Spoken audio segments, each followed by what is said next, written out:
silent. Be still. Always straight with That's why mine are always black.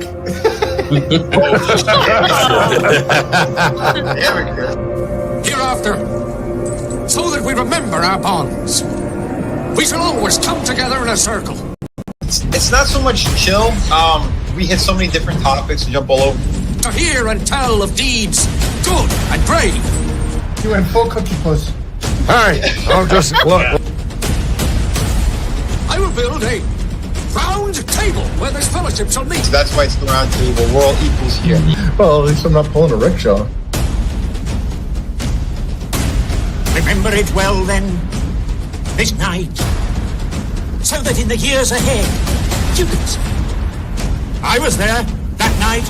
There's a lot of shots being fired. And it sounded like somebody was sucking down their microphone like a slack jaw bundle of sticks. Whoa, there's no gay frogs here. Good and evil, there never is one without the other. Where hides evil then in my kingdom? Always where you never expect it. It passes through Antifa ranks. It smells like cat piss and kitty litter. Yeah. And patchouli. I know a few YouTubers who smell like that. And look upon this moment. Savory. Rejoice with great gladness. And welcome to the round table.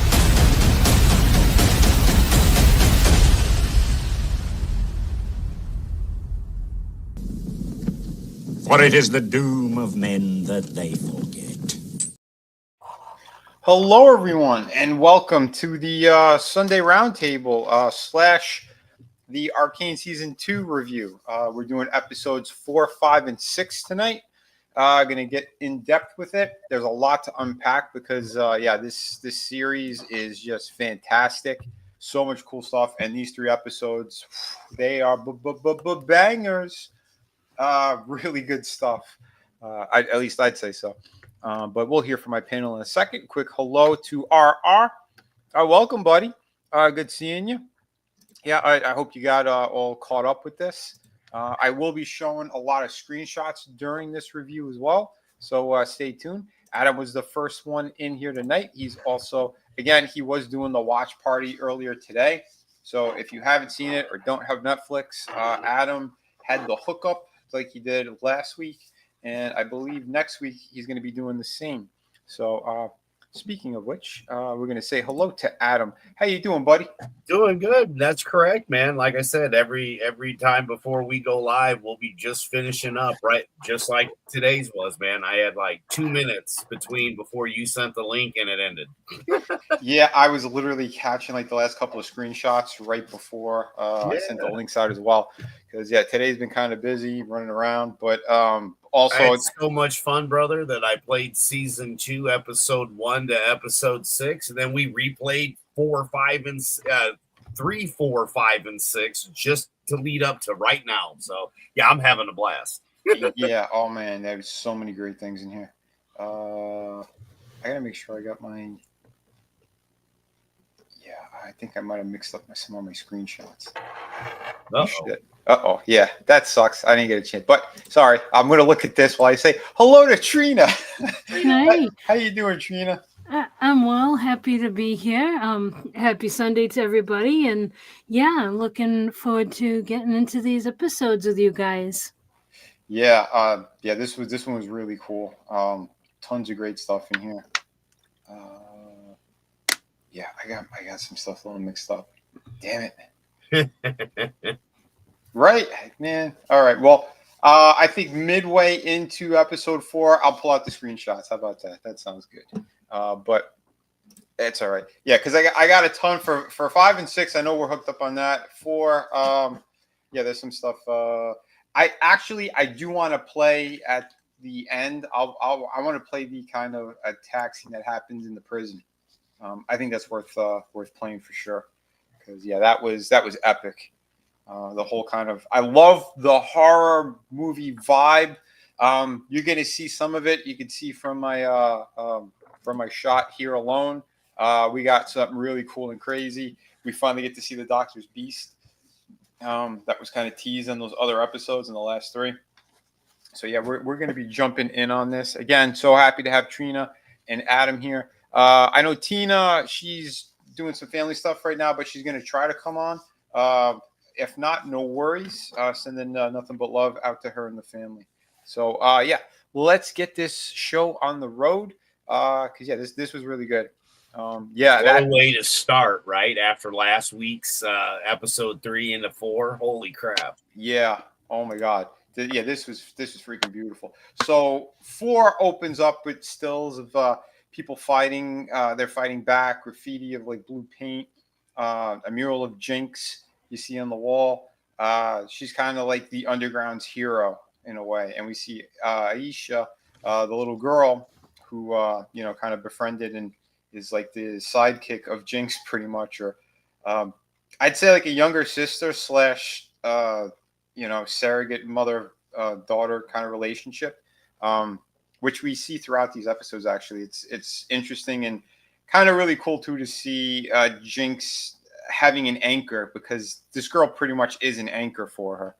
To her soul and humanity, brother. Oh, I mean, literally, absolutely. it keeps Jinx from going full Jinx and keeps Powder still alive. Yeah.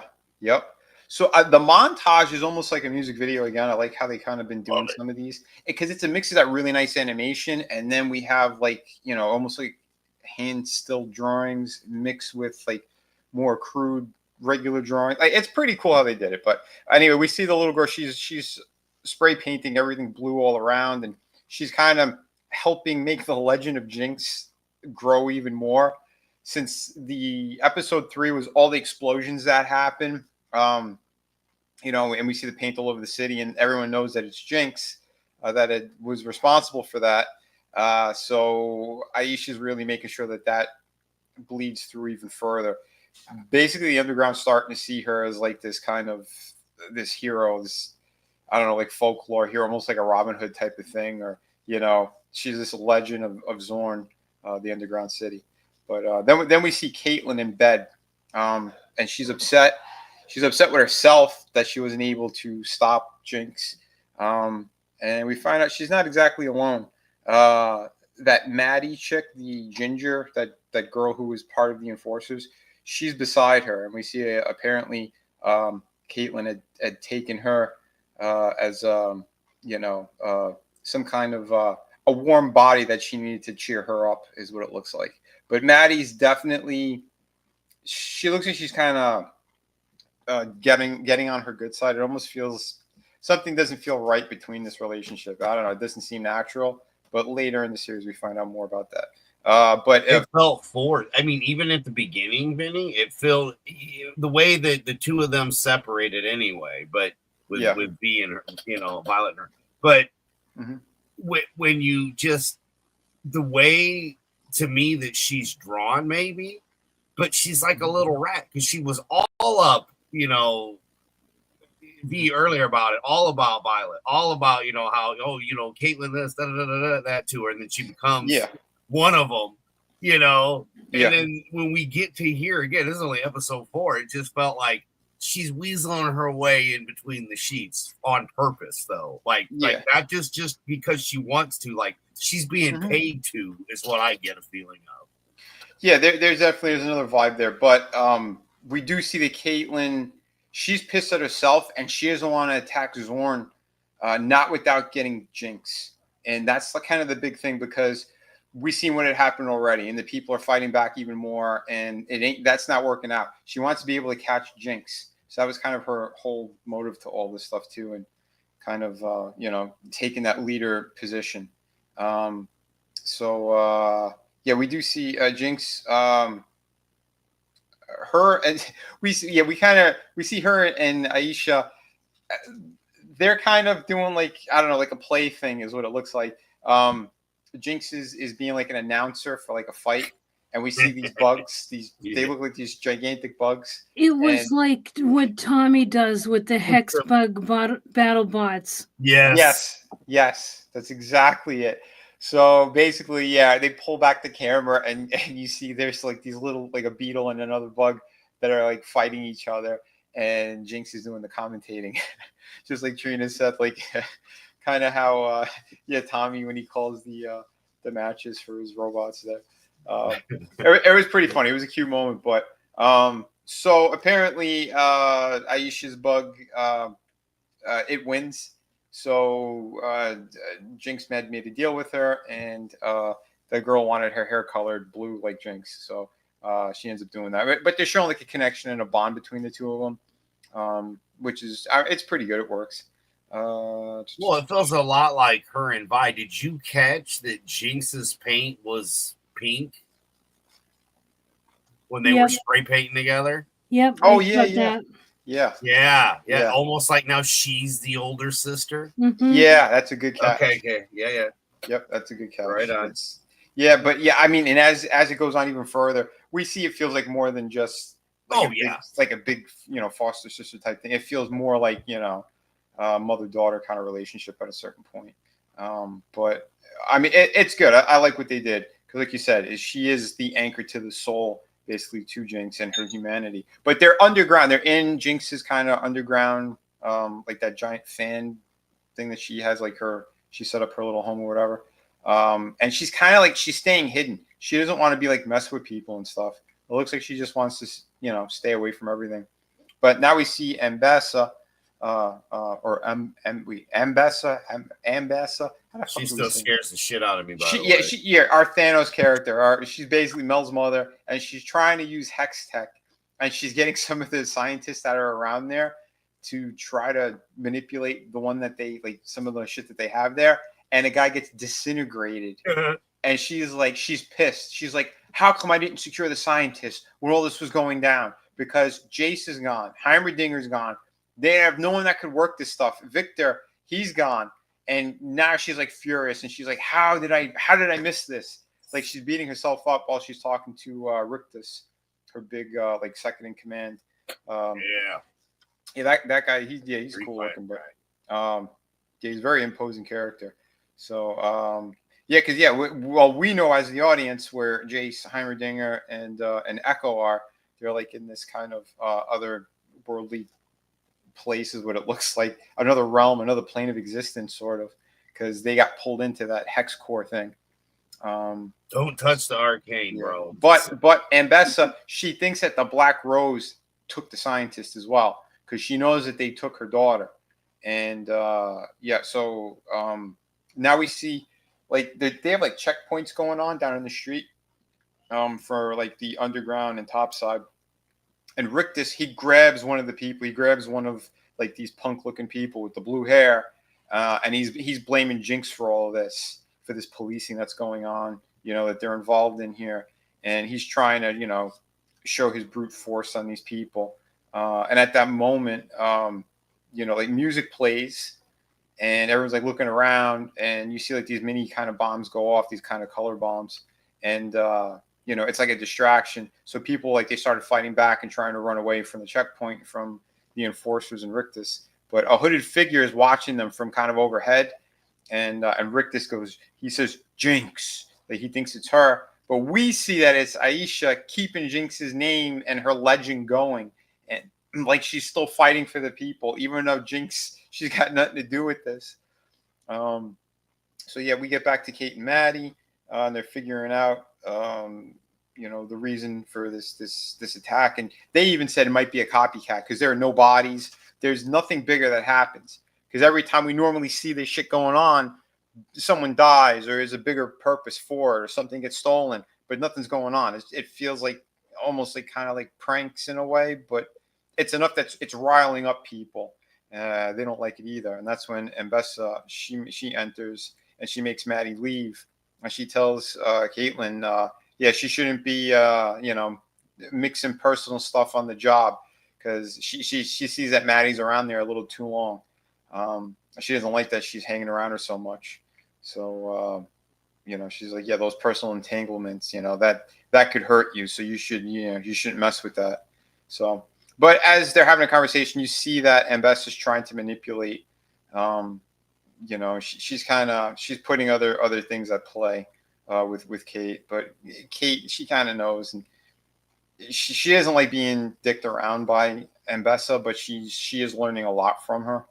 and we're going to see more in a little bit as well. But so she brings up Rictus hurting people, and they argue about the capturing of Jinx and all that that they need together anyway.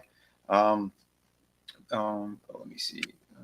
But yeah, Kate's still in charge, and Bess is almost like she's like, did I regret putting you in charge? Like, because you could see now she's trying to still do like the power play on her, but Caitlyn is the one in charge, But now we get to Sallow, the blonde-headed counselor guy, and he's getting more of like the shimmer treatments for his legs, and he's becoming addicted to it. And you see like that kind of weird hybrid animal chick who was kind of spying on him for Mel, and she tells him about this healer below, and we know the healer. It's Victor, but he's kind of clueless on this. But we do get back to Savika. She goes to Jinx and she says, you could have told me about that stunt that you played at the checkpoint. And Jinx has no idea what the hell she's talking about. She's like, what? Jinx looks at Isha and she's like, whatever. She goes, whatever it is, it doesn't really matter. And Jinx is basically, she's becoming a symbol now. And Savika, she wants her to step it up. She wants her to actually, make appearances over here and let people know what the hell's going on, and to kind of use her as this symbol. And she says, this is what Silco always wanted. So one thing he couldn't do was unite the underground. And he goes, but you're doing it. You're doing it. And she's not even doing anything right now. So, I mean, that's what's kind of crazy and cool about that. And I like it. It's like this legend of her that's kind of building up, and she wants nothing to do with it. And she's like, you got to think about this, because it's like Silco said too. You got potential. You could really unite the people in such a massive way right now. And the shades of Vander too, right? Like back how everything fell apart when she didn't have faith in him, and now they're in the situation they're in because, of course, Silco's dead, but she had backed Silco, where she would have just kept backing Vander. I don't think we would have had half of these problems. Yeah, pretty much. And it's funny too, because Savika says it to her. She goes, Silco, he saw your potential. She goes, don't waste it. And now she's flipping out. She's kind of getting like those visions again, like, almost like that split personality thing. But she goes, well, then he shouldn't have died. And like she snapped at him like that. Yeah. Like the doctor meddling had a little bit, I think, to do with the difference in the attitude as well, though, during that shot too. Because remember, Jinx has been messed with. Yeah. The doctor, mad doctor, when he brought her back because like she was dying. So yeah. So in a way, it's almost like I don't want to say that she's calm. She seems more rational at times. But a big part of that is coming from Aisha, and like you said, that anchor to her soul right now that's keeping her humanity intact. But yeah, greatness could be yours. You just have to take it. That's right. That's it. That's pretty much. But she basically, Savika does tell her like they're doing like a rally kind of thing in front of Vander's statue, kind of like in the center of Zorn, and she wants her to go down there and be a part of it. But again, like we could see how torn she truly is and everything, and what's kind of going on, because she knows that she needs to step it up, but she's staying in this kind of fantasy realm in her mind, playing like big sister to Aisha. She had a family in forever, if you think about it. Exactly, that's it. That she enjoys it, but even Aisha, that's why she keeps pushing and trying to make sure that Jinx's name is still going strong and doing all these kind of little stunts here and there in the name of her. She knows that Jinx needs to step it up too. But again, that girl's a mute, by the way. She doesn't talk. So I thought that was interesting too, and how they kind of communicate. With the little bit of noises that she makes. Yeah. Yeah. So, but everyone's coming down, and all of her fans and the people looking for change, and they want to hear from Jinx. So she doesn't know what to do. So she goes into Silco's office, and we see her by his chair again, where she usually talks to him, and she's like talking to herself, knowing that she needs to do something. But she's happy now, and she's, we can see how torn she is. But But let me see. So yeah, Rictus is beating up one of the people. I guess the one that he pulled from the crowd, one of Jinx's followers. He's basically torturing the shit out of this guy, beating him to hell. It's the Mohawk kid. Yeah, it's pretty messed up. But let me see. So What's her face was enjoying it. Did you see that? She's standing there watching over him. Oh yeah, and Bessa, yeah, she loves it. Yeah, because she's going to get an answer because this guy can only take so much. And true to fashion, Rictus knocks him so hard he flies. The guy's tied to the chair, and the whole freaking chair comes down. He hits the floor, and the guy finally he gives it up. He whispers something to Rictus, and Rictus looks back at Mbessa, and now we see Savika. She's giving a speech at Vander statue, trying to unite the people and all that. And they don't care. They want to hear from Jinx. They don't give a shit what Savika has to say. Like, well, what do we do? They want leadership, but not from Savika. They just want it from Jinx. So then you see her blue flare goes off above them, and it's near the midsection of the building, and it's actually Aisha, the little mute girl, and she's standing there holding it, and they all lift their arms in the air as support. It's almost like it feels like, oh, Jinx is going to arrive soon. If this is like her little squire giving the signal, you almost get that vibe. And as we see Savika, she goes to put up her cybernetic arm in the air. A huge blade spear goes through it and kind of pins it to the statue. And it's Rictus and the other enforcers. So that's the secret that he got from the guy beating the guy in the chair. And they're there to arrest everyone. So Savika disconnects her arm, and she's trying to fight back because we know she's a pretty damn good fighter, even with one arm. Aisha gets pissed. She jumps on top of Rictus's face, and she's punching and hitting him, and he's barely moving. Then he just tosses her down with one hand. Singe is also there, the Mad Doctor. He was in the crowd, and he cuts his own hand as they arrest him. He's like squeezing his hand to make blood drop from that cut because he's got a blade, and he surrenders it, but he's making sure that his wounded hand is dropping blood on the floor. And as the drops of blood hit the floor, now we see his monster, the one that was hanging. It's like twitching, like with every drop that lands on the floor, it's almost like his heartbeat is getting stronger. So that is pretty cool. Like it's awakening the beast. And we see the red eyes glowing as it's like it's starting to wake up. Now we see Jinx back at the hideout, and yeah, she can't find Aisha. She's looking all around, and that's when Savika shows up. She got away from Rictus and the enforcers, and she makes it back, and she's like the green shit's pouring out of her, out of her mechanical arm, that socket basically, and she says. They were taken. They were all taken. Aisha was taken, and now we see on the train cart. It's almost like the Jews and the Yahtzees. Like you see them like filled in this train Charlie kind of thing, and it's zipping towards the big prison. And inside of it, it's packed full of everyone that they arrested. And and we see Aisha. She sees blood on the floor, and she looks up, and it's Singe. He looks down at her and says, "No worries, child. I'll tell you a secret. We won't be staying here long." And now we see through the eyes of the beast as it's galloping, to where the blood is. So, and it's cool too because we're seeing like this kind of red haze, and it's like almost like a trail in the air. It's like he could smell and sense the blood, which is really damn awesome. So I love how they were doing this. What's up, Tolbat?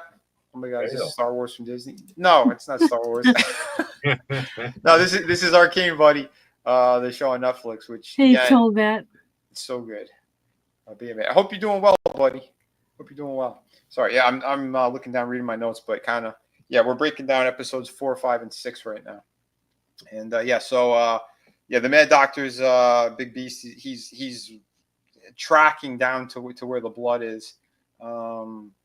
Let me see. Oh, but he gets to where the Vander statue is, and he sees like the blood from Singe, and then he keeps following the trail. So as we see, Singe has been dropping it like kind of all over the place before they got into the trolley, and still even on the trolley. So now we see Jinx and Savika. They're trying to break into the prison, and they take out a guard. And like Jinx, she kind of it was her plan to kind of show up in front of them, and the guard has no idea who she is. She's like, "What are you talking about?" I'm Jinx. I'm the one everyone's looking for. She's like, "With those circus pants, I doubt it." And then as she's being insulted, and Jinx is like, "Hey, what the hell? Like everybody's looking for me." Savika knocks out the guard, and so Jinx puts on the uniform, and she's like walking Savika in as if she's a prisoner. And again, the enforcer's uniform, you can't see anything. Everything's all covered up. So she could sneak in there more easily into the prison. And Mbessa, she walks past them as they're like by like that big kind of the main guard guy in the prison. As he's kind of like, "Whoa, that's a big one. How'd you catch her? You're so small." Like the banter's kind of it's good. Like it's fun how they wrote it. But we can see Mbessa, she's looking at her and she sees like a piece of her hair sticking out from underneath the helmet. Now at that point, we don't know if she's aware who this is, or because later she thinks about it again and she decides like to walk back over there. But we'll get to that moment in a sec. So let me see. Yeah, as they're making their way to the cell, the beast is on its way as well, and it's taking out guards. And it's basically it gets to one of the trolleys, and we don't quite know that until Mbessa. She's outside. She's waiting for the trolley to arrive so she can get back to the main part of Peltover, and she stops and she's thinking, and she sees the blue hair again. It's like she decides she's about to turn back and go back into the prison when she sees the trolley stops and the doors are partly busted open. And she's like, "What the hell?" And you hear the big breathing in there, and there's a monster that's inside there. So then we cut back to Jinx and Savika. They're on the elevator. She's taken off all of the enforcer's outfit. They're basically like they're already down there at the bottom of the holding cell area. And she gets down there, and they free everyone who's locked up in the cells. And as they're walking past her, they're each touching Jinx on the shoulder as like a thank you to her. Like they're not cheering or anything. They're just like they're grateful that she got them out of there. And during the scene, we see the lead, the main madam of the brothel, that little kind of rat-looking creature thing that helped Vi in one of the other episodes. That voice actress passed away before they started working on this season, and so that was their nod to her.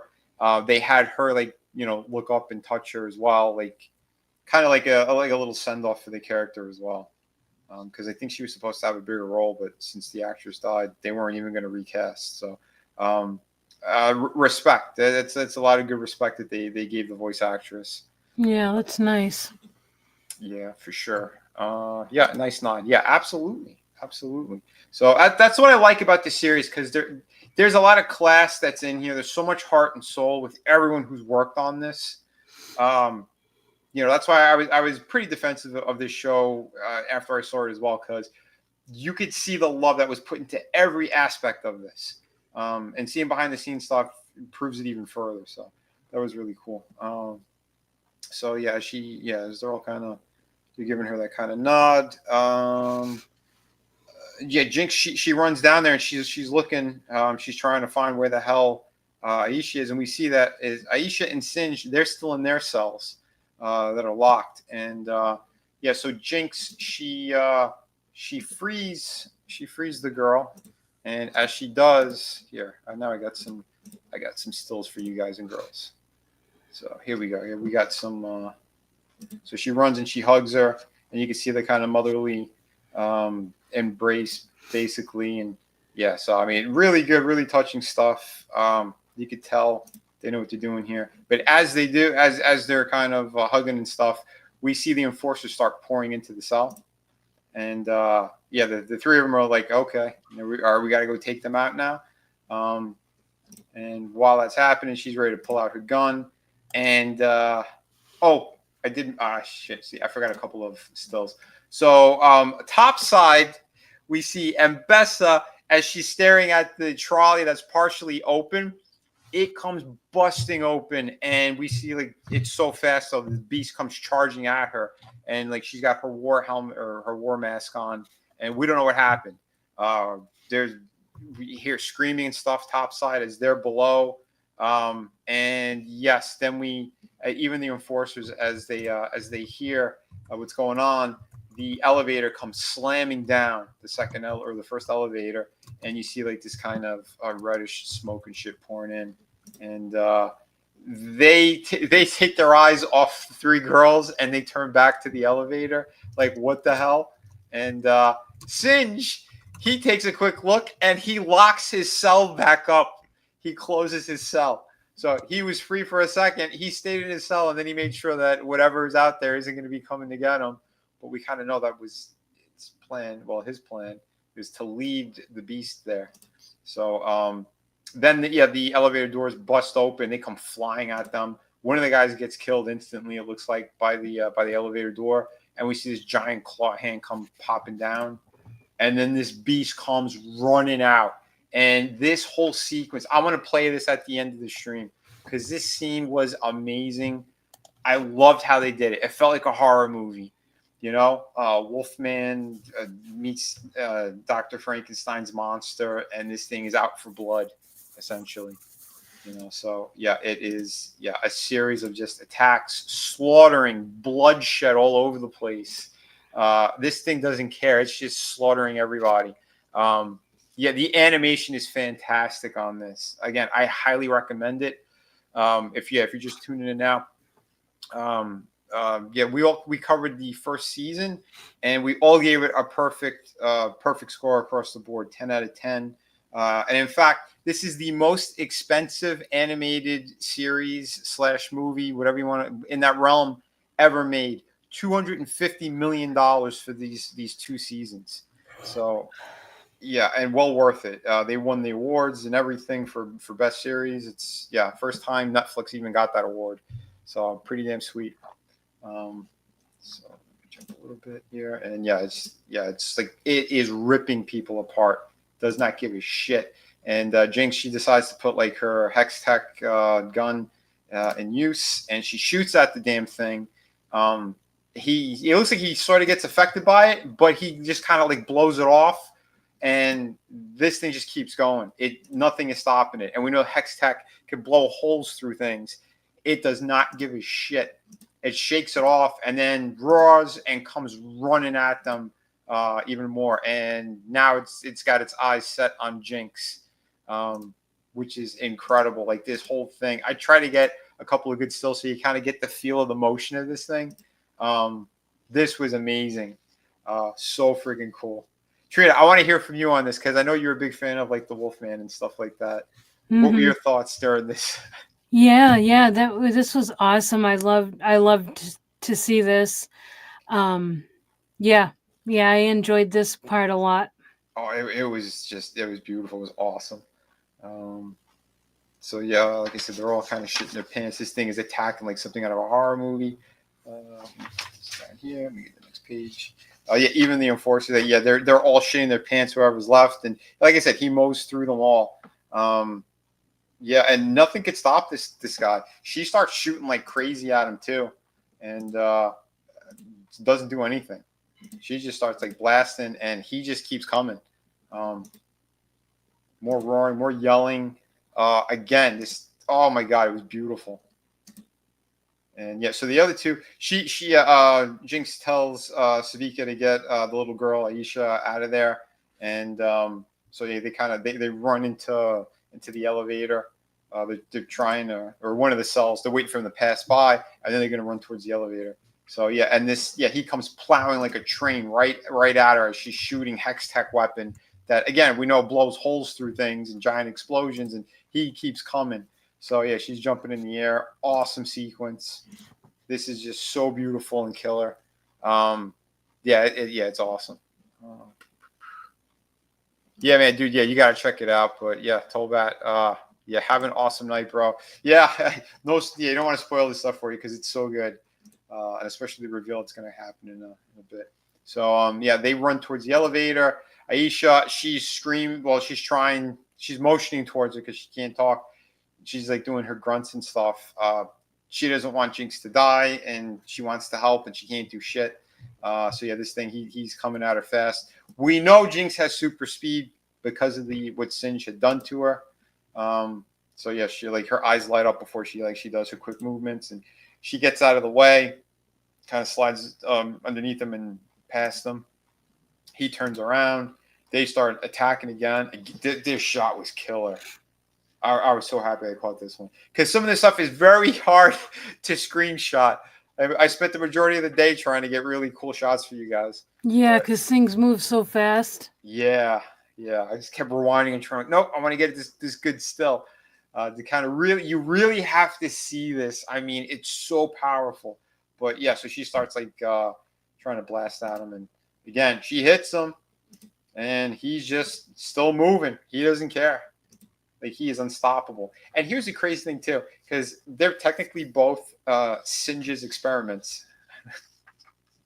So pretty cool to kind of see that they're fighting each other like that. And so great sequence, and then Jinx she's almost like meets her match here. Like he's not stopping, and she's kind of getting cornered now. And we see topside. He slaughtered anyone who was in his path. Blood all over the place, bodies all over the place, body parts. Unstoppable machine. Like, this thing is it's killer. And and Savika's trying to, do her best to get what's her face out of there, the little girl. But as we cut back to them, and we see the grenade on Jinx's waist. So she's ready to grab this thing. She's like, I'm going to try to blow him up if this is all I got left. So she goes to use her super speed. She's getting kind of cocky about it. But yeah, this is still one hell of a fight. This was a really cool shot too, as Savika's carrying her out, trying to get her to safety out of the prison. The beast hits Jinx. She goes flying on the floor. It's coming right at her. She get a little bit scuffed up, a little bit of a bloody nose. And yeah, he's looking to come down even harder on her. And I love this because it's a throwback also to Alien, or Alien 3 specifically. So, remember as Sigourney Weaver, the alien comes right up to her grill. Like, I mean, I thought that was really cool. Oh, yeah. And, because his shadow kind of consumes her and just boom, right in her face. And he grabs, because Jinx is ready to pull the pin. He grabs her hand before she could even pull the grenade, which is really awesome. And I love this directing. This is what I'm talking about. If you're an artist, you should break down these shots as well. Learn from it, because this is master storytelling right here. We're seeing from inside the cage, possibly from Singe's point of view. What's going on, because he's there. He's the only one who's still there with them. He locked himself in, and he picks her up off the ground, holding that arm with the grenade in it, roaring in her face even more, and he's about to just gut her. And he stops, and he looks at the bomb in her hand, and it triggers something in his memory. And instead of slashing her, he growls in her face again. And he's fighting now with that kind of torment. So his eyes are all blood red. Now he's starting to get signs of life in his eyes, like of blue-green or blue-yellow. And he's snapping out of it. Yeah, they kind of like power down. Yeah, that's a perfect way of saying it. He powers down. He recognizes her. And as he's looking at her, he sees Powder. He sees the little girl version of Jinx. And he holds her up, and he looks right in her face, and he says her name, Powder. He doesn't say Jinx. Yep. And she looks up like, what? And like, that's where they end this episode, which I thought was fantastic. He doesn't know Jinx. Yeah, this was great, and yeah, Yep. if you don't know who it is yet, you're gonna find out. It felt very Lou Ferrigno into Bruce Banner, Kinda. Incredible Hulk Mm-hmm. style. Kind of, yeah. Yeah. I get their cliffhangers on these episodes are so good. Yeah, To your eyeball point, though, the way that it changed and everything. yeah. Oh, so good. Yeah. So yeah, Adam, any thoughts on this one before we get to 5? No, man, you covered it. I mean, it was really good. It's really, really good. And Trina's the one that's the first one seeing it, so it's all about Trina. Yeah, Trina, where are you at this point? What do you think? Yeah. Like I love the wolf. His name should I say his name or should we wait? What did you know at this point, or when he says powder, did you put it together? That's when I figured it out. Mm. That's at that point You could say that it, yeah. it was Vander, but in the game, do you know what his name is in the game? The wolf? Yeah, Mm-mm. What is it? Warwick. Okay, Yeah. nice. I think that I think he's cool. I love that. That was probably this sequence right here is probably my favorite part of the episode. Mm-hmm.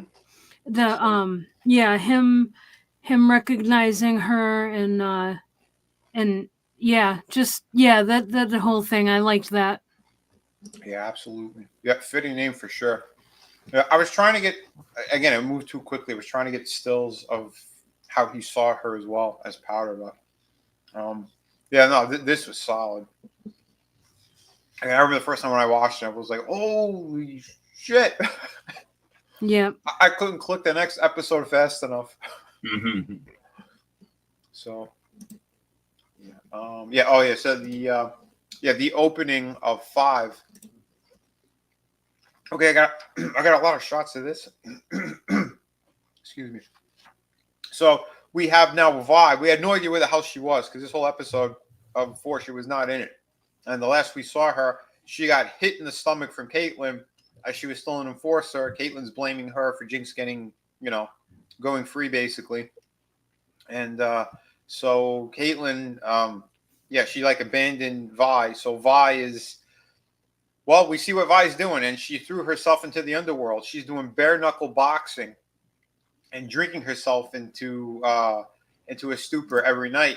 And so she becomes like this underground, like one of their champions of like a bare knuckle boxing, which again, that's what Vander was. He was a bare knuckle boxer.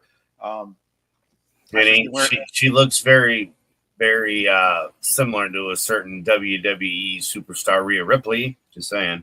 Yeah, and I kind of like that too, because like she's almost like in her emo phase or goth kind of. But it's very fitting for the character, and I am kind of happy that they changed her look because I thought this worked. It made a lot of sense. So basically, all she's doing is training, sleeping, training, drinking, and beating the shit out of everyone down there. And she gets it as well. She's not winning every match because as she's drinking more, she's getting more sloppy, and that's what this whole kind of opening montage was. Which I thought was really good too. It was well done because it feels like she's sort of like she's finding her way down there, but just by using her fists, like punching through everything. And it's the only thing she knew. You got to remember, she was in prison from when she was a teenager, straight until Caitlyn freed her. So now she's free. She has no body. The only one she has is the big dude who kind of is reminiscent of Vander. That he joined the enforcers with her, but when she left, it looks like he left as well, and he's the only one who's kind of like befriending her during this underground stuff. And again, we're just showing again the montage of her fighting, training, doing her thing. So yeah, it was the big guy, and so he helps her every time she gets too shit faced, and over time it just gets worse because she's spiraling deeper and deeper, and. She snaps at him. She's snapping at everyone. Now, here's something that I thought was really interesting. and I didn't catch it on my first watch through. I caught it here in the middle of the crowd of her, like at the bar and partying with everyone, because she starts to see like Caitlyn like dancing with her, and she flips out and she swings, and it's not Caitlyn. She punches someone else. Yeah. She gets thrown out of the bar. Yep. But in the middle of this, we see a hand go up in the air during one of the matches, and it has the blue fingernails. It's Jinx. She kept an eye on her sister the entire time, and I didn't catch it on my first watch through. I think I did notice that. Yeah, it was pretty cool. So yeah, even during all this, yeah, again, she snaps at him, and he's like, "Well, go F yourself." Like, yeah, get out of here, fine. You want to be alone? Be alone. Like we could see she's getting worse. And yeah, during all that, now we're seeing through basically Jinx's eyes, looking at her sister, and that's what a lot of that montage is when she's at the bar. And yeah, we see her in the crowd.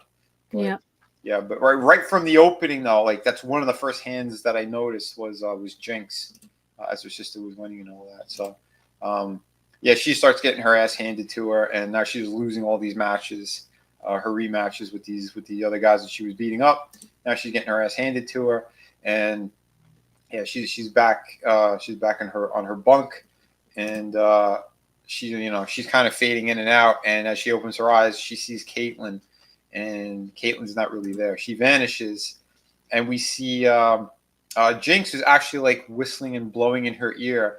And then she goes over by her mirror, and she's playing with like her grease that's there, and she writes Jinx on her own face, and she's like, "Hey, sis," as you can imagine, she's not too happy when Vi's not too happy when she wakes up here. Which is funny because Vi has the VI on her face right under her eye. Yeah, so it's these games that Jinx likes to play. So, which is and it's good. It works. Let me see. Yeah, because it wasn't a tattoo, right? Didn't we see in the other season or in one of the other episodes, it actually got smeared? Yep. So, on Jinx or Vi? On Vi. Oh man. I'm pretty sure that happened in one of the episodes. Oh I man. could be wrong. I can't remember. I could be wrong. Let me see. You looking it up? If you could, that'd be great. I'm trying to find where it was on my notes here. Maybe she put blush on that day. Right? I had something else written down. I can't find what this was. Well, she was all dialed up with her best gal. They were going out trying to get Jinx. Okay, so on Vi, it's a tattoo. Okay. All right. Oh, right. So she got when she was in prison then. That's what I figured it was. All the other ones. 6 years that she's been in prison. That's how I've been looking at it. Maybe I'm thinking when she was younger and she had it. I'm pretty sure. Did she have it when she was younger? I'm pretty sure I remember seeing it was the VI that was smeared on her face at one point. Or maybe I'm having a Mandela effect. I don't know. No, because I mean, what you're saying sounds familiar. Now I'm gonna look it up. All right. There's a reason to go back and watch season 1. Yeah. But, yeah. Either way, though, I mean, everything that's going on here is great, and I love the kind of throwing back, the annoying little sister that could kill you. Yeah, because Vi gets up and she's pissed. She grabs her by the throat. She slams her because she's like, whoa, whoa, whoa, whoa, like chill. And as we can see here too, yes, she did. She gives herself she makes a mechanical finger for herself because remember Caitlyn shot it off in the other episode. Maybe right off. Yeah, she blew. Oh yeah, because that was funny. Yeah, she wanted to give Savika the middle finger in the beginning of the other episode, and she couldn't. It wasn't there, so she decides to make a new finger, and we don't see it until she's dressed as an enforcer, and they're on the trolley. Another enforcer is kind of like winking at her, throwing her the eyes, and she lifts her hand and she gives him the metal middle finger. Yeah, which that was great. It's a great touch, but yeah. So yeah, Vi grabs her by the throat, slams her against the wall. She's ready to, like, knock her out, but she's squeezing hard, and she's like, who the hell do you think you are? She's they're having their words, but yeah, Vi's gone at this point. She's like, Vi feels like she lost, the one person she loved, which was Kate, and she's furious. She's furious at Jinx as well for what had happened with everything. The reason why she was in prison, all this shit that's fucking going on. So it makes sense why she's this hostile and angry, and she's like squeezing the life out of Jinx when Jinx says it's about Vander. He's alive, and Vi is not hearing it. She's calling bullshit, and as she does, as she's doing that, she sees it on Jinx's face. Jinx isn't fighting back at this point. She just, like, a tear runs down her eye, and that's when Vi she lets go, and she'll hear her out. She doesn't believe it, but she'll hear her out. So as she gets up, she's like, he's dead. Like, what are you pulling? She says, he's not, and I can prove it. So she looks back at her like, what the hell? Now we cut to Mel. This is pretty cool. So she's like in this prison. The last time we saw her, she got taken by the Black Rose, and like it filled the room. First, it possessed her assistant. I can't remember her name. And then it came after her, and so she's coughing up like these black rose petals, and she looks around, and she's like in this weird prison.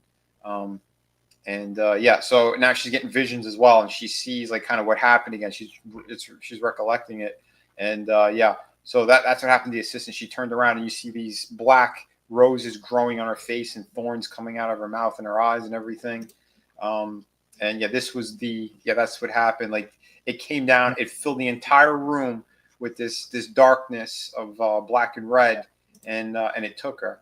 But now we see that she's in this prison, and I like that they shaped like the hole in the ceiling like a rose. Yeah, I loved that. Beautiful visuals. Absolutely. Like I said, master storytelling right here. The transition that they did from the Black Rose taking her to, her actually like being inside, so to speak. And then we see what had happened when she does get all consumed by it, when she disappeared. And there's her assistant that was all tied up in those thorn chains and all that. And she couldn't do anything to save her. She's reaching out to her, and, we see more of it pulling her back. And she reaches out further, and these squeeze even tighter until she like explodes and disappears, essentially, the assistant. And then Mel gets all consumed, and she wakes up again on the prison floor. And she's like all dirty and, no fancy shoes or nothing, just a dress that they took her in.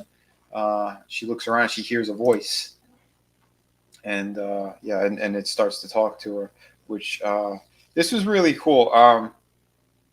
He goes, I hope your quarters are to your liking. And she's like, what the hell's going on? Who are you? And basically this voice is talking to her, and saying that this place it's a cell to seal away false prophets. It's cool how they did this whole kind of thing. And he goes, and it also scrambles the mind, like you start to see things. So it's kind of like what we just witnessed. So, like I said, all this stuff is pretty cool. So she's like in this weird prison with whoever this guy is. We don't know yet. And he says something that kind of she recognizes, and says something about like a princess. And she goes, step into the light. And as he does, she sees his face, and she freaks out. She's like, oh my God, Kino. This is her brother who was missing. She embraces him. She's touching his face like she doesn't believe that he's real. She's like, oh my God. And it's me, it's Mel, your sister. And he's like, oh my God. And he hugs her back. Now we cut back to Jinx, Vi, and Aisha. And Jinx is taking off these boards off like this kind of hidden passage in the underground. And as she does, we see Vi's coming down the stairs, and she notices this huge mural, And the little girl, she's like, she taps Jinx on the shoulder. She's like, hey, look, this is the first time she's pretty much seeing this painting. And as she looks, we see, she's can't believe what she's seeing, and it's what happened on episode 3. So the city that blew up with all the smoke and everything. Jinx, the new symbol of hope for Zorn. And right behind her, we see Vander's face also painted on the wall. So that was really cool. And so they're like the 2 big symbols of hope that Zorn had, which again, very fitting. And Vi is almost like shocked, like what? Like she can't believe that her sister is becoming this symbol, and she really doesn't want to believe it. And Jinx kind of shrugs her shoulders, like they look at each other. The sisters look at each other, and she kind of shrugs her shoulder, like, it is what it is. Like she's not impressed by it herself, Jinx. She doesn't want to be this symbol. But we get to the underground part now, and she claps her hands, and the noise like awakens these lights. They're like mushrooms, like these luminescent mushroom things that sound activates them, which I thought was really cool. I really like that. It's something I sort of had in my book Venus, but they were like self-replicating lights that were kind of jerry-rigged down in the underground. But that's what I said. There's a lot of similarities. I've noticed things that I'm doing or I had written in my story that started popping up in here, and I was like, part of me got upset. Part of me's like, but this looks so cool. I can't be mad at it.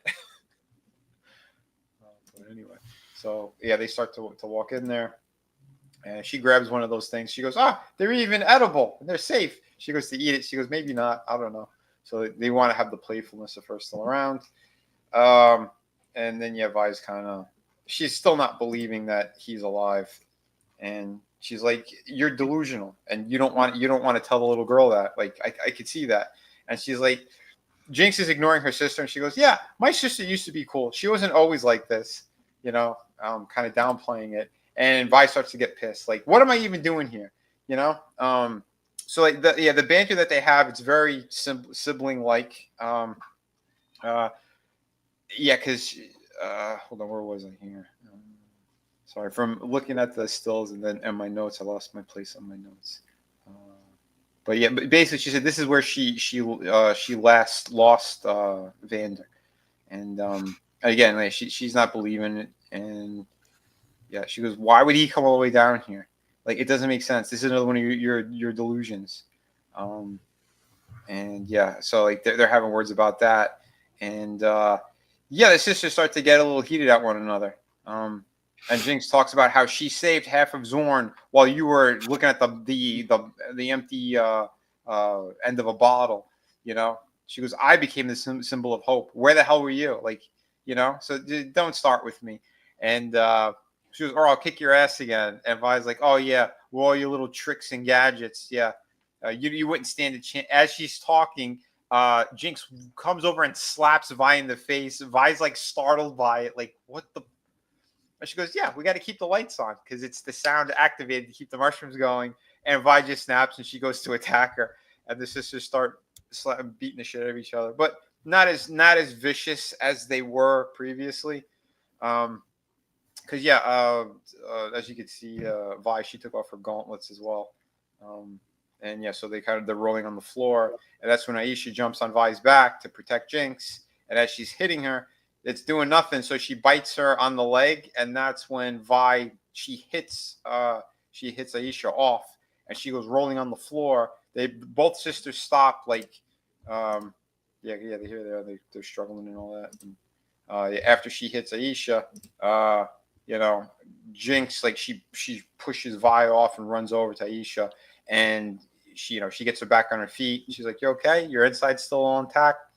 And the little girl just smiles back at her.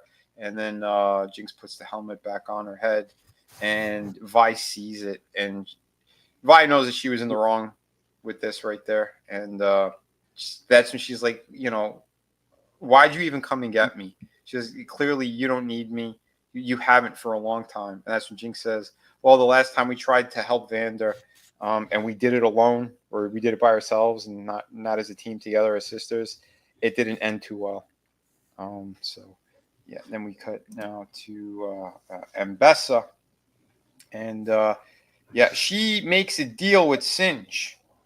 So he's in the cell, and Caitlin had gotten there, and she kind of breaks down everything too, and realizes that Singe is actually, he's this mad doctor who invented Shimmer.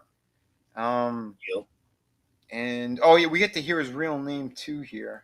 Oh shit! Oh yeah, Doctor. Oh man. What was it? I thought I underlined it. God damn it! I hate when I screw up my own notes. I know. Right? Hold on. All right, I'm just gonna look it up. Wait. Dr. Puss in Boot. Doctor who? Puss in Boot. He was a Puss in the Boot. Oh shit! Sure, I was at the prison. Oh, I got it, but I'll wait for you. All right, no, if you got it, go for it. They call him Dr. Revik. That's it, Dr. Revik. Yeah, his real name is Corin Revik. There you go. Thank you. The mad chemist. Yep. Which is great. I mean, yeah, he has he already has a legacy behind him. Dr. Feelgood. Which again, this is great too, because Ambessa, she cuts a deal with him instead of torturing him, because it looked like they were about to. Like, he strapped to the chair and he wasn't flinching. He doesn't give a shit, because he has his own thing in his own head. But she knows, you know what? We could probably catch more flies with honey, kind of thing. And she gives him back his locket. And that's the one thing that it's like the one possession that he pretty much owns. And that was pretty cool, because she goes, now you belong to me. You know, you if you even step out of line for a second, you know, like, I'll end you. And she threatens him basically, but you'll wish for Caitlin's dungeons. Yeah, basically, yeah. So his fate won't be too great if he stays where he is. But she gives him like a special advisor's position, and she wants all the info on this beast, and that he works for her now. And after he gets the locket, he says he isn't a monster. He was once a well-respected man. He could handle great pain, but his mind seemed lost. So while he was experimenting on him, he was noticing a lot more things. And his pain threshold was off the charts, but he couldn't unlock his brain. Like, something was still off. The only way he could do it was through blood, and he used his science gimmicks and all that stuff, and these serums that he concocted, and he's able to control him through his blood. So now, if we saw in episodes 2 and 3, he put his own blood into the monster as well. So he's again, Vander now, he's like a hybrid of who he used to be, this wolf thing. He has some of Singe's blood. That's why there's a connection, and he was able to kind of hunt them out. And he knew where he was. So I thought that was all really cool. I like how they kind of played that up. Yeah. Yeah.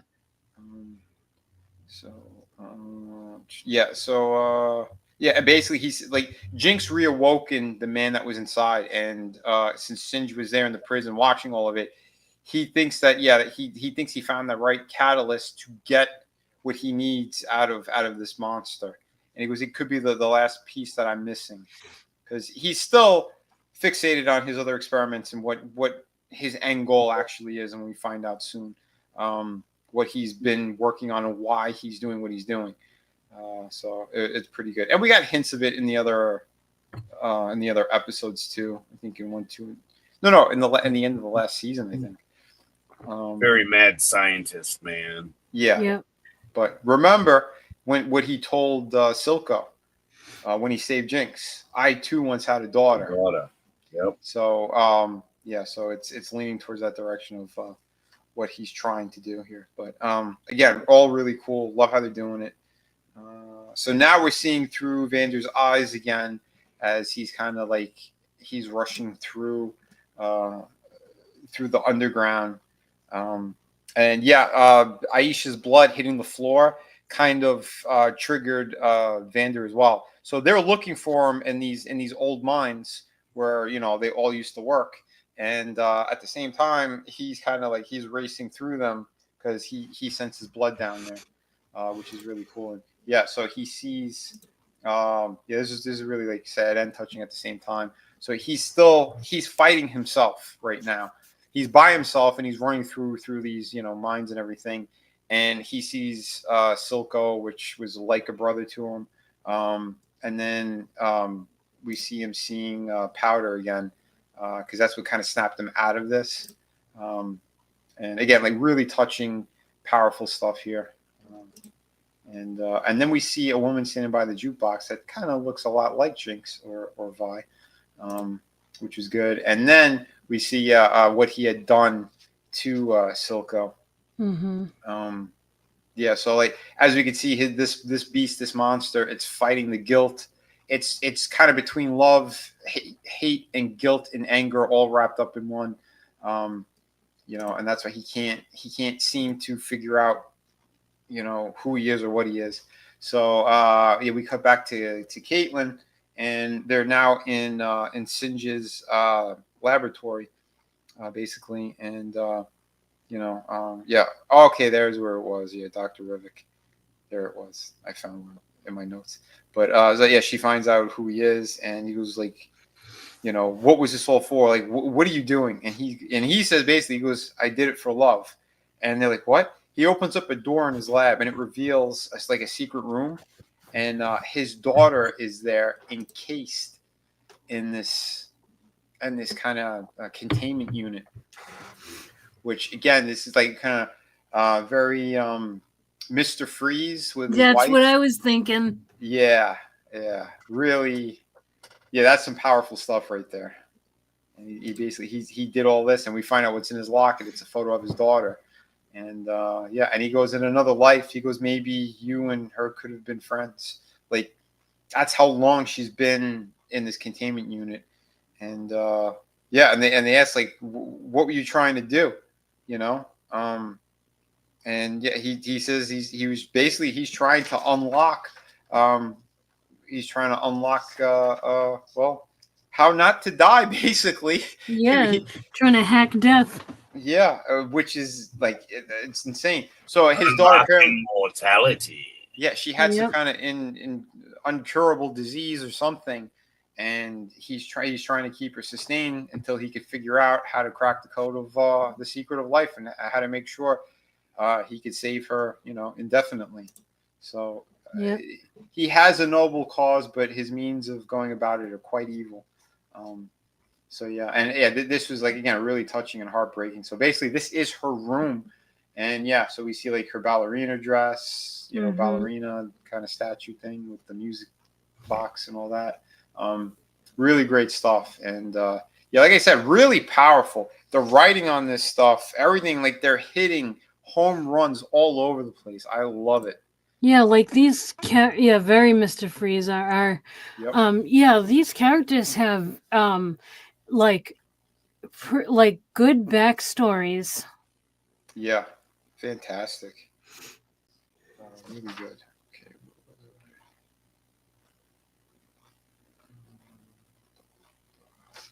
That was 5. Okay, I think I found my room. Sorry, I got a little jumbled again. She was like a princess, all her stuff. Yeah. Like I said, this was great. But yeah, he thinks he could figure out too how to track the beast again. But then we cut back to Mel and Kino, and he's starting to kind of be manipulative with his words, and she realizes it, and she grabs him, like she kind of puts her hands on his face again, and then smashes his head against this wall, and it looks like blood shot out, but it's like that black stuff from the Black Rose, and it just starts to grow even more. Which this was really great too, because now we see the Black Rose is actually trying to manipulate the hell out of her, and all of this is just, it's crazy. Because he also told, before she figured this out, he said a story of their mother, Mbessa, and how she had an affair with this other group, with someone from another group, And he goes, "What? Our mother? Impossible. Like she has no love in her heart." And apparently, Mel is the offspring of whoever this other individual was. She's a bastard. Yes. So yeah, and yeah, it's again some of the manipulation that he's saying that his like even his voice is starting to change to her, and she knows that this is not her brother. So yeah, so she smashes his head on the wall, and yeah, he kind of like reveals himself, and like he starts changing. Like it looks like her assistant who died, cuts back to him, then cuts back to herself, and then pulls her back in. And we see that she's still. It looks like she's still all chained up. With the Black Rose stuff, which again, really cool. Where is this here? So, yeah, and basically, they're saying that, yeah, so she's the offspring of whoever this is, and then it kind of reveals itself as well, and says like, "Welcome, our sister." So Mel is. It looks like she's half Black Rose, or the people of the Black Rose. And it makes sense too, because she's snapping out of their shit. And by the end of this thing, instead of like being squeezed to death, her eyes start to glow, and we just see a giant like shining light. And that's the last we see of Mel in this episode, actually. That scene where she's wrapped in the chains, that reminds me of two different things. The hell, like the scene in Hellraiser where the guy's like stuck in those chains, and then Supernatural. also Supernatural. Yep, when Dean goes to hell. Yeah. Yep. Yeah, I thought that reminded me of something. That was good. Remember when he was brought down there? I'm like, what? Yeah. And he's screaming for his brother. Oh man. Yep. We gotta cover that series at some point too. Yeah, oh man, yeah. It's the only thing is that some of the seasons were awful. Yeah, later, yeah. What was it, like 7 and 8? Like, yeah, there's a few. Like, I didn't even watch all of them in those seasons. Yeah, same. Yeah, like I jumped back in later. I had a friend told me like, no, like they're getting better again, and I'm like, I didn't even watch it to the like. I didn't watch the end. I don't think I watched like the last few seasons. I think. Yeah, they started getting kind of more blasphemous as well. Oh, really? I'd say towards the end. Did you see God yet on the series when you bowed out? Yep. Okay, so they started doing things I did not like with the character, and then they brought in another character as well who was almost he was like another brother. Yes. Yeah, he was almost like a Christ type figure. Yeah, I remember that one. Yeah, that blonde-headed kid. But I'd say the end, I wasn't sold on it right away, but then it kind of does make sense. And after the fact too, it's like it seemed more fitting, kind of what they did. But anyway, yeah, we'll talk about that another time. Yeah. But yeah, back over here. And I gotta say too, RR is 100% correct for all the crazy stuff, the characters, the realistic human characters. That's what makes the show work. The exploration of the human condition. Absolutely. Yeah. Absolutely, because they get into the psyche of all of them, and the trauma, the pain, the love, the joy, all of it's there. Like that's what's so great about this series. Yeah, and you got to get, like I said, the writing is so exceptional. So we do get back to, the Vander the Beast. He's tracking them, but now we see Vi, Jinx, Aisha. They find a room, and in the mines, and we basically find out that this was Vander's place. It was kind of like his little hideaway. And when they get in there, like his jacket's still hanging on the wall, and Jinx runs over to it and smells it, like trying to remember him again. Vi's looking all around, and she notices a note on the table, and it says from Vander to Silco. And so Jinx, she sits down to read it, and he basically we see that Vander was trying to write him a note about making peace.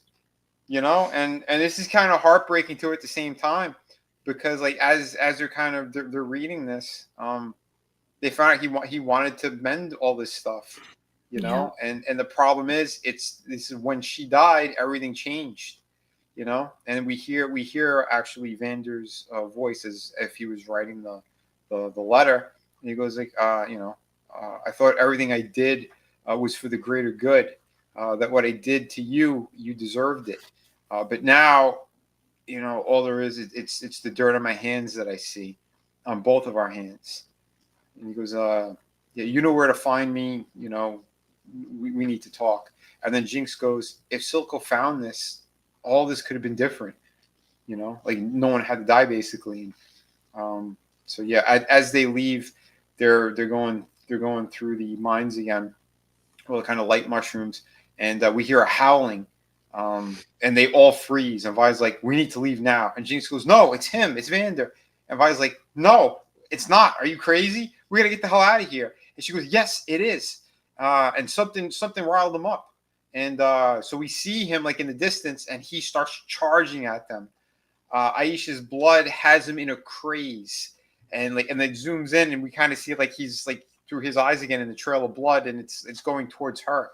And she's like right behind both of the sisters. So Vi, she gets in front and she gives him a stop hit. She just belts him right in the gut. Yeah, hold on. So here he is down the hallway. He comes charging at them, and she just gut punches him as he's reaching for her. Like he's ready to rip this little girl to shreds.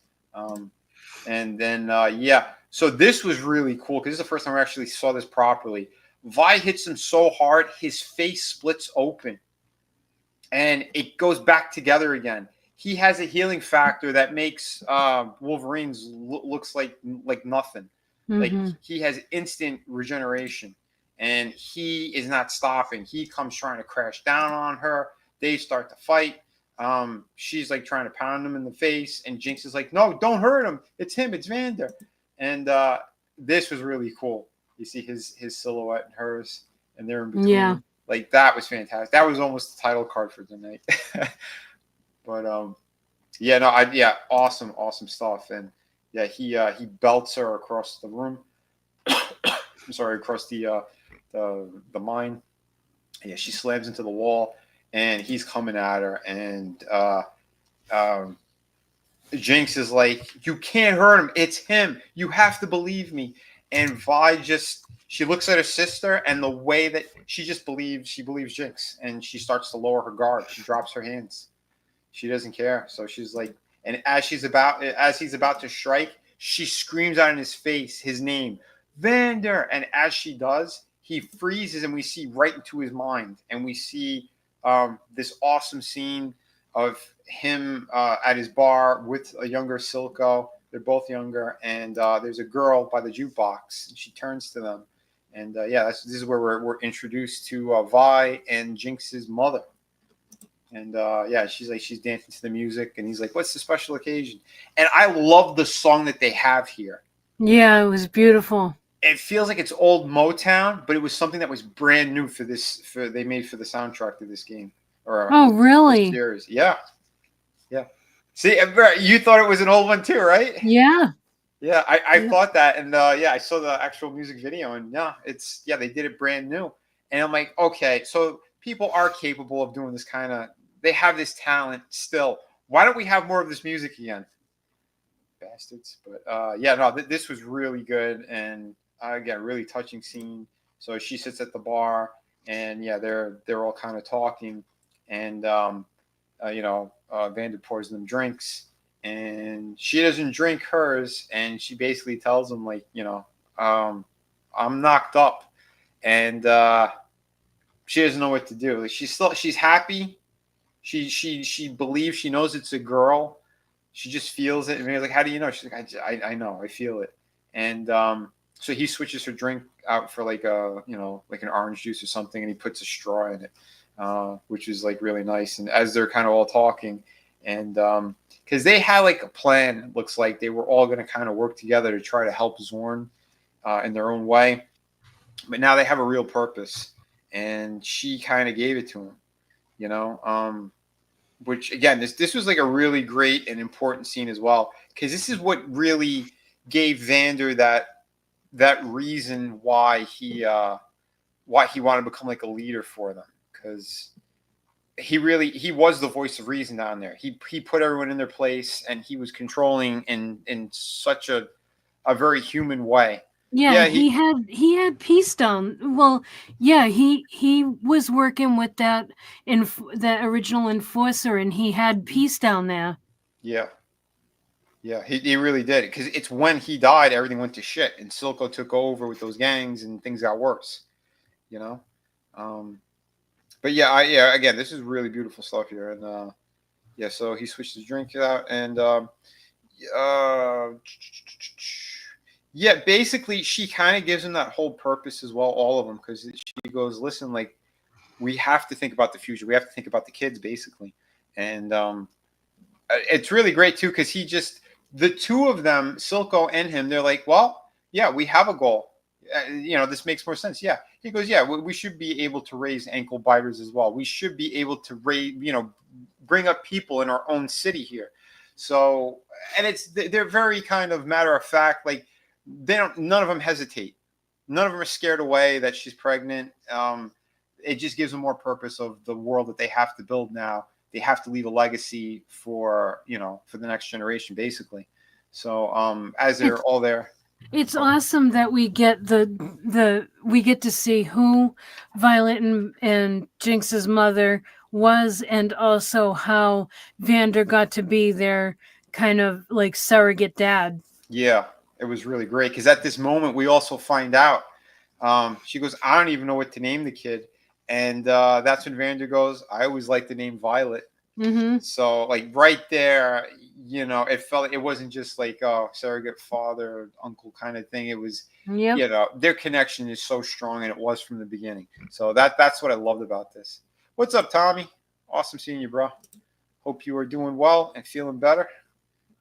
So now, we cut back to they're back in the mines. Everything's in complete darkness. And Jinx grabs her kind of lighter thing. She starts it. She can't hear or see anything.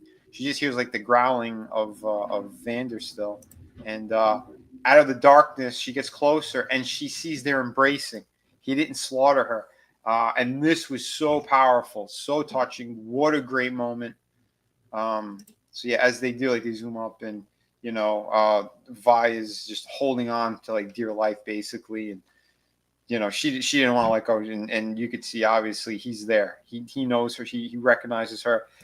She snapped him out of it, and that's what I thought was even more powerful too. We find out that he named her, and at this moment, she is the one who kind of brings him back almost indefinitely, which was awesome. So, she actually, Vi, with a tear running down her face, she looks over to her sister, reaches her hand out, and says, "What are you waiting for? He's your dad too." And Jinx comes running over, crying and hugging him, and really, really powerful stuff here. Awesome scene. Everything they did here was so fantastic. And like, he doesn't even quite know what he is, but he knows there's the love of his daughters are with him. So and then that's when Aisha runs over and hugs them as well. So that was really cool. Like, they got like their own little family again here. So really, really great stuff. Powerful all around. I got a little dust in my eye at this point. Then we cut back now. Oh man, we haven't seen Jace now in almost 2 full episodes, and like, what the hell happened?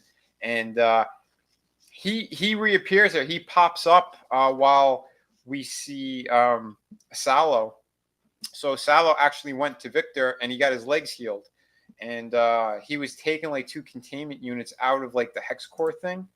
And this was really messed up. So as he's about to leave, he turns around, and it looks like Jace, he's been through hell. We don't know where the hell he's been. He's got a full-grown beard.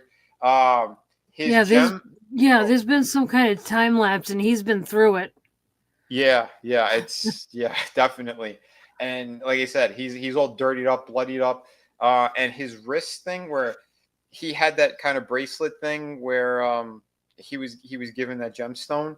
now he doesn't have the bracelet anymore, but it's fused into his wrist. Mm-hmm. And again, like Venus. When did these guys see my story? Those sons of bitches. But sort of like that. But we could tell he's partly corrupted by the Arcane as well. And as he's talking to Sallow, he's gone. His eyes change, and he hears Victor, and Victor starts to talk to him, and and he goes, "Oh, I see you two have been touched by the Arcane." Like this was really crazy. This whole kind of moment, and seeing Jace is back in this reality again. They're having this conversation, and Victor says, he wants Jace to visit him to see what he's done. And he goes, "What do you mean? What have you done?" He goes, I've been helping the people. I gave the hex tech to the people." He goes, and Jace goes, "You can't." He goes, "It's not a miracle. It's a curse. And this has to end." And that's when Victor kind of realizes that he's been touched, but not in the proper way from the Arcane. And he senses something that's darker in him.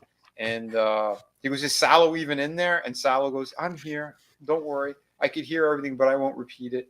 And he goes, "Well, I do have to get back to Victor now." He picks up those two kind of containment units that he got out of the core, and he starts to leave. And that's when Jace stops him. And he's like, "No, you're not going anywhere." And his hammer lights up, and he comes down and just murders Sallow. He's gone. He just hammers him so hard, the guy just explodes basically. His head, his body, whatever the hell. And we zoom up into Jace's face, and he's hell bent on destroying the Arcane. So that was really that was crazy stuff right there. Unexpected. Completely, because Jace was, last time we saw him, he was not in the blood frenzy murderous rampage, but he wants to stop this thing at all costs. Wherever he's been, whatever it is on the other side, he did not like what he saw, and he's coming to destroy the Arcane. So awesome all around. Thoughts on this episode? Anyone? Bueller? I was waiting to see if Adam had anything. No, it was a great episode. We basically covered it going through the review, but I love how I love the character development. I love how we get we get some important backstory to the characters in this episode. And just it's just beautiful.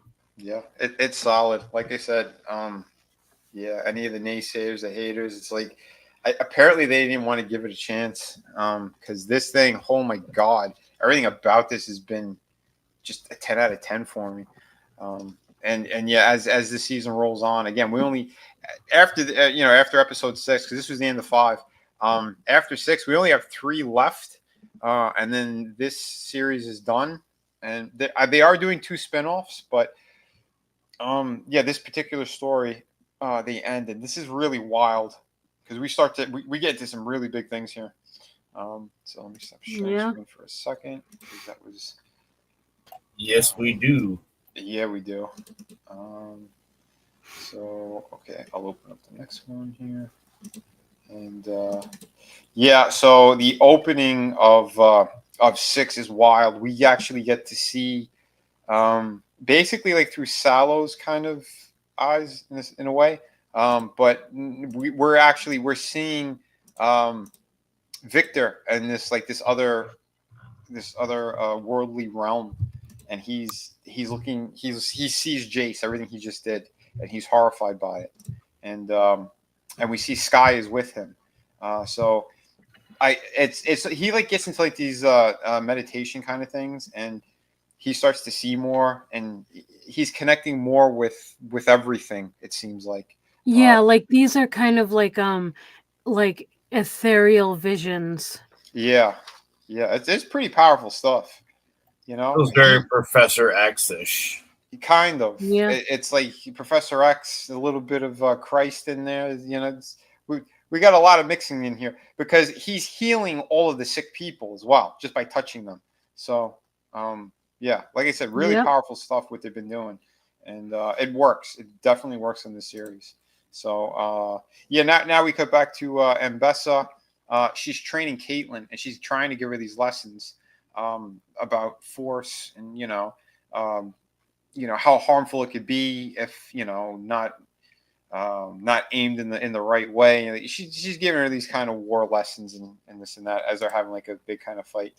Again, British training. On the outside, we see Rictus, her second in command, and he has like a hot plate with coal, and he has like these magic runes on it. And we end up finding later he incorporates them into his blade weapon, which is really cool.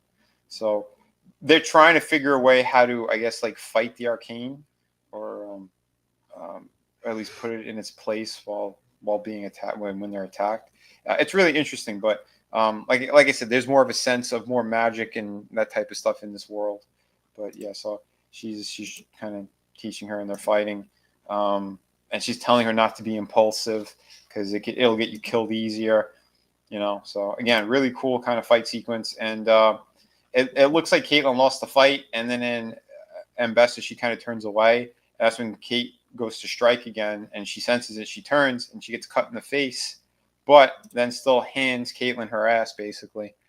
But she's not trying to purposely hurt her in a massive way, but she's definitely teaching her a lesson. So, the end of it's training. Yeah, it's it's not. Yeah. Let me see. So Singe, he walks in as well. Oh, before we get to that one. So Singe walks in, and he says that he finished his kind of contraption. He made like this kind of compass thing, and he tracked where the beast is. He tracked where Vander is. And he never refers to him as Vander. He always says either the beast or, his creation. And he says, it's in Zorn. It's deep under Zorn. So, and Bess, she goes, well, let's track this beast then.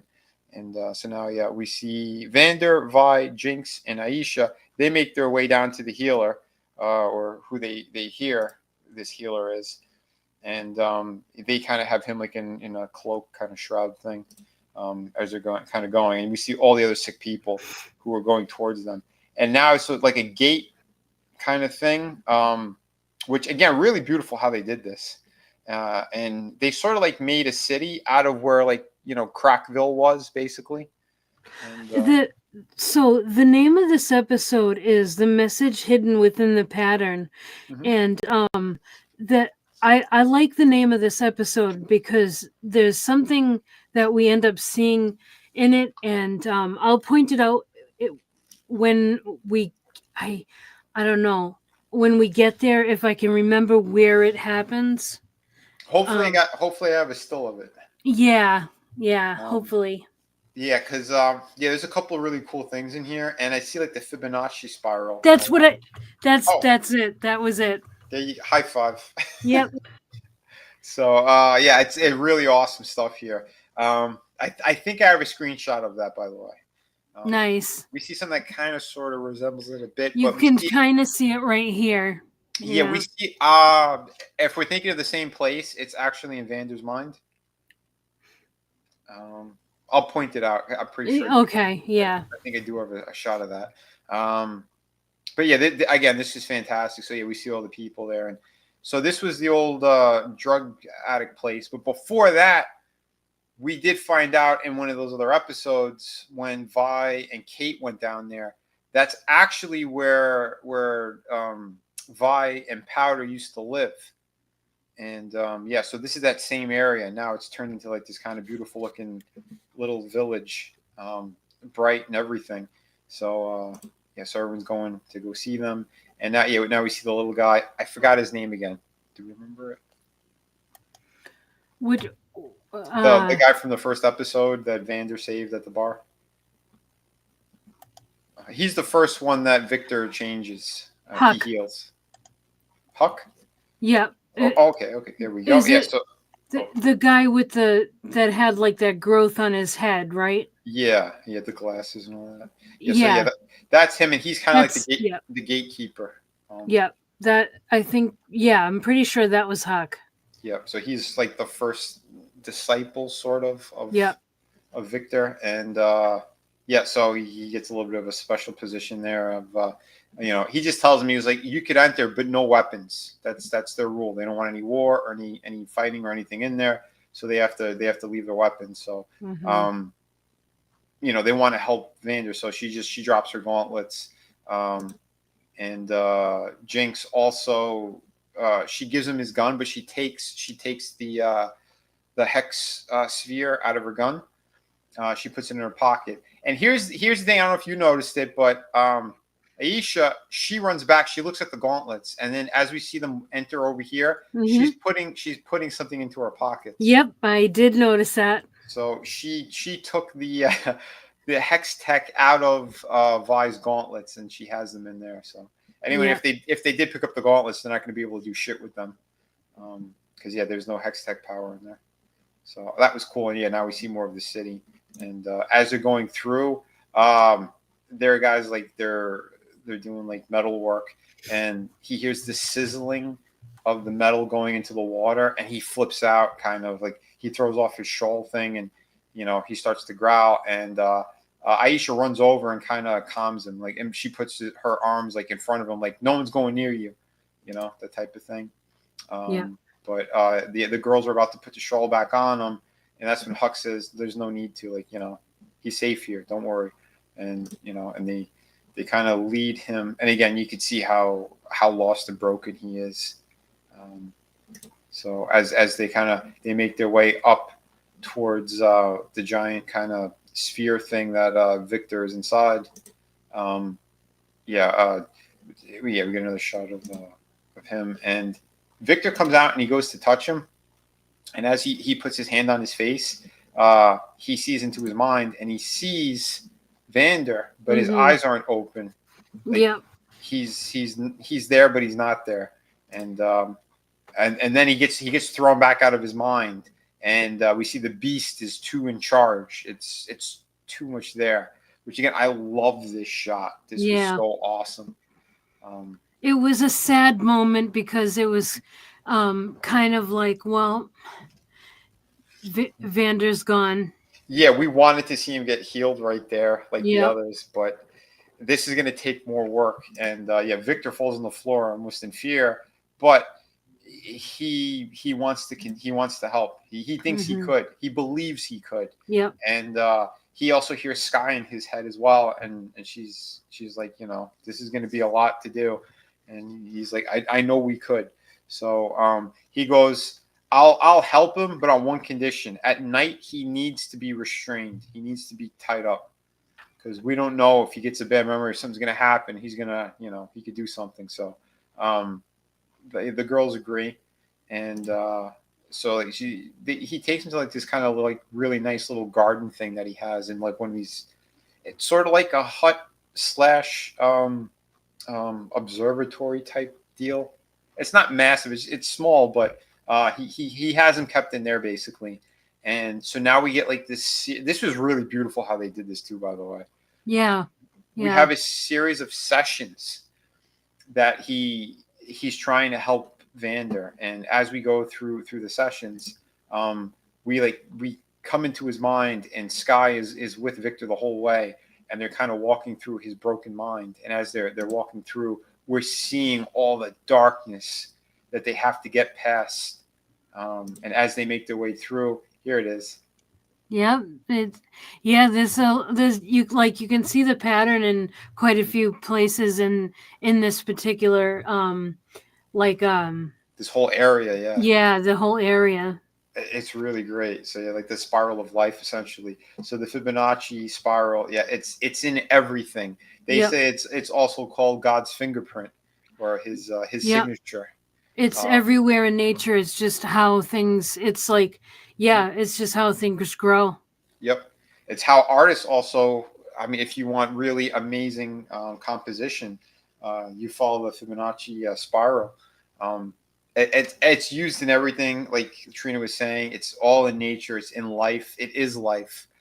They said it's the way that the spiral moves is also the same as the pattern of how like leaves on or the petals on a flower grow. Yep. You name it, it's everywhere.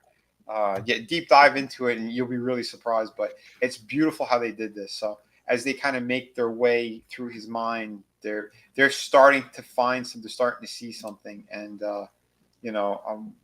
we keep having these back and forths where we see him, in this kind of garden area, and how Victor's doing his best to help him. And this is really great too, because right before he starts doing these sessions, he goes, I know I could help Vander. And Jinx goes, or Vi goes, how do you know his name? We didn't tell you his name. And he goes, he told me. And then Jinx turns around and she starts to get kind of snarky with him a little bit. And he says her name. He says Powder. And she freezes, like how the hell would you know my name? And it's like, he told me, So like they know he's in there, and that's why they let Victor do what he's doing. So, and this moment was beautiful. So from that scene I showed you with the Fibonacci spiral, as they get closer, there's that face that was in the distance. They walk towards it, and we could see regular Vander. And so his next session, now we see like his face in this kind of space thing or whatever. As they get closer, his eyes are finally opening. And we start to see the joy of his life. We start to see his memories with Vi, with Powder, with their mother. Here both the parents. There's Powder as a little girl. Like, this was really beautiful how they did it, and it's like almost like a child's drawings / watercolor. Mm-hmm. Really, really beautiful. So like he's making massive progress with Vander. As we cut back now to, because like one of the last shots we saw is Vi and Powder as they're being measured by their mother and they're leaving the marks, and this is actually one of the last pieces of their home. So if we remember in like I think it was like episode 3, when, or was it the previous season? I forget. Where Kate and Vi they came to this area, and Vi punches and brings down the whole place when Silco and all of his kind of Shimmer army were coming. The drug addicts that now got the Shimmer were trying to attack. She crumbled the whole house. This is the last piece that was still standing, and it's like the markers of like when they were kids and the mother was measuring them. So I thought that was really cool. It was almost like a monument or a memorial to their old life, their old home. So as the sisters are there talking, they're looking around and they think that they could help them, and Vi says we could help them, we should stay and we should help them, and Jinx is like so you can see that they're mending their relationship, and that was really cool too. That's what you want to see with the sibling stuff, for sure. So like I said, really beautifully done. Beyond the pain, beyond the rage. Oh, yeah, absolutely. That's what I mean, man. Everything is so good on this. Really good stuff. So as all that's going down, we see that Singe, he makes it there. You see his little compass thing that how he tracked down Vander, and he's there with Ambassador's army, and they're refused passage in with all the weapons, and it looks like she's ready to storm the place. And Singe goes, actually, I believe the healer, the heretic or whatever they call them, Victor, he goes, I believe he was one of my students. I think I could talk to him. So she kind of lets him. So he comes in by himself, and he has words with Victor. And as he's talking to him, Victor's seeing his daughter. He didn't even have to touch him, and he could see why he's doing this essentially. And so Singe, he walks up to him, and he keeps referring to this as a beast, and he's like, I think he has the key to unlocking what I'm trying to do. It's in him, and I'm gonna have to sacrifice him in order to get it out, in order to do this. He goes, what are you trying to do? He goes, the same thing that you're doing. You want to heal people. So, but again, we have the more of the Christ-like way of doing it and the way of the devil, basically. And who's caught between is man. So like again, a lot of the stuff they had, the symbolism, what they're doing here is just it's awesome. It's beautiful. It's poetic. Really beautiful stuff. So yeah, he goes. Vanderhold. He holds the secret to saving all, but Victor goes, but I won't let you sacrifice him because he goes, he's not a specimen, he's not a beast, he's still a man. Mm-hmm. He goes, and I'm not going to let you do it. So he goes, very well. But before Singe leaves, he goes, if you fall, so will your community, like everyone you've helped. And Victor he knows, and he goes, you may leave now. So Singe leaves. And again, Victor, he's got Sky beside him still. You could still see her there, or he could anyway. Yeah, she's almost acting like as his counselor and like his partner, which I thought was it was classy how they did it. I'm happy she didn't just die in that other thing, that she got, she's still with him through this Arcane. Mm-hmm. Whether it's all in his head or her spirit's really there, it's not quite explained. It's one of his biggest regrets.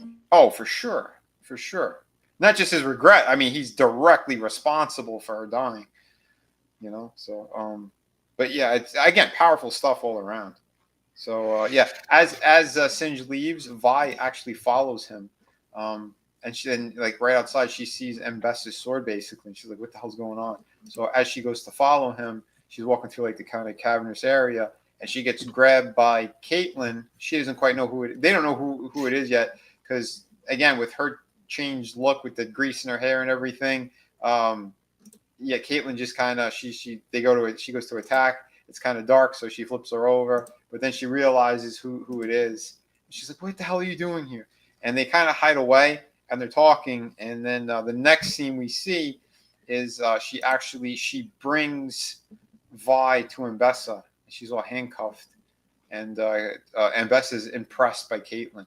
Like, "Oh, so you do have it in you." As Singe says that he's ready to reverse the work that Victor did. He goes, the serum that I have, I could take control back of the beast. And it's wild, this whole kind of sequence and how we're going to be ending this episode. So as that's all going on, we see Jace. Finally, he arrives to where Victor's place is, but he doesn't go through the main entrance. He finds his own path, and and as we know, he wants the Arcane done, and then we finally get a clearer shot of his ruin that's actually merged with him. There's a device that he was using, Singe was using, and so they go to leave because Singe he's going to go use it. He's going to go put it on the beast essentially, and get him to be his puppet again, or that's his goal. As we see Mbessa and Vi having words together, and Jinx she's overlooking everything. She's up above, and she sees Caitlin and Singe arriving there, and she told Aisha to go get her gun back essentially. And before we get to that one, so Aisha brings Jinx her gun back. They're all happy. She loads it up with her, the hex tech, and then we cut back to Mbessa's tent. And Mbessa is, she's trying to put the fear of God into Vi, which is really great too. So where was I? Mbessa, she realizes what's going on. She kind of looks and she sees something's missing, or something was left behind rather. And Caitlin had left something there.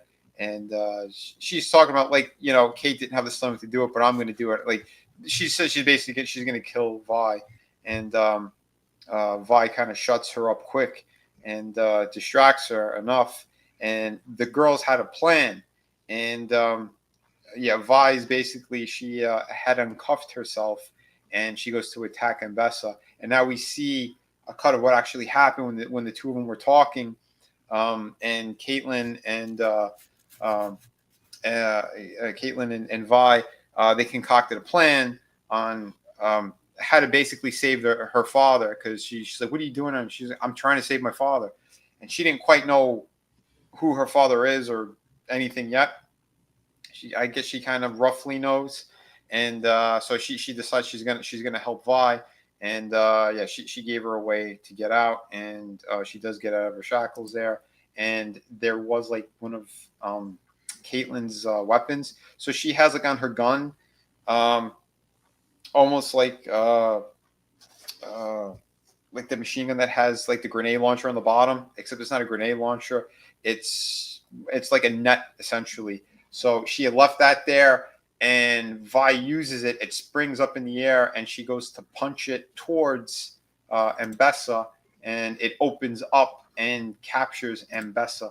And it's got like a lightning kind of, or a little bit of electricity, like a taser, and kind of pins her down onto the table. And yeah, so Vi, yeah, she gets out of there, and she's making her way back to the camp, the little village there. And that's when we see Jace. He's kind of like tripping balls now, because as he's getting closer to Victor, he's starting to feel another pull with the Arcane, and he starts spazzing out and tripping up, and he almost kills another kid, and he stops himself. And that's when the kid he puts his hand out and he takes him to Victor. And like, yeah, you could be healed too, kind of like the kid thinks like he's looking to be healed. And we get back to Caitlyn. She's with Vander, and she goes, she's trying to tell him, she's trying to wake him up, and like he's in beast mode, still like out cold though. And she's like, Vi sent me, could you hear me? Like, I'm here to save you. And she gets knocked out by Rictus. Rictus followed them. And yeah, so he's standing over and picks her up and goes, Mbessa, she's going to be disappointed. I knew I couldn't trust you. And he's looking to kill Kate. And that's when he gets attacked from behind, and it's actually Jinx. Jinx comes to save them, and yeah, she almost loses her head here, but she's so fast. He only nips the end of her pigtails there, or yeah, her braids. Her braids. There you go. So yeah, that was awesome too, because this whole sequence is incredible, and yeah, she's dodging his attacks and stuff.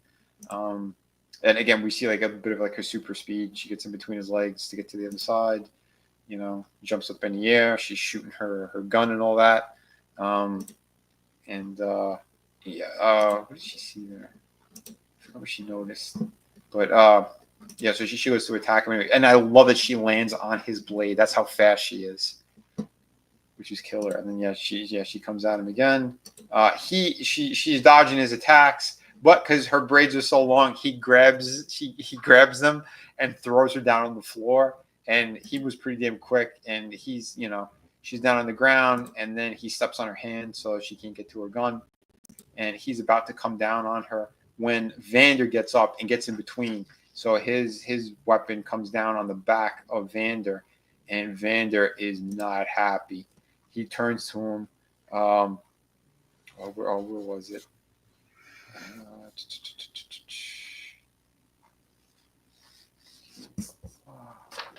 Oh yeah.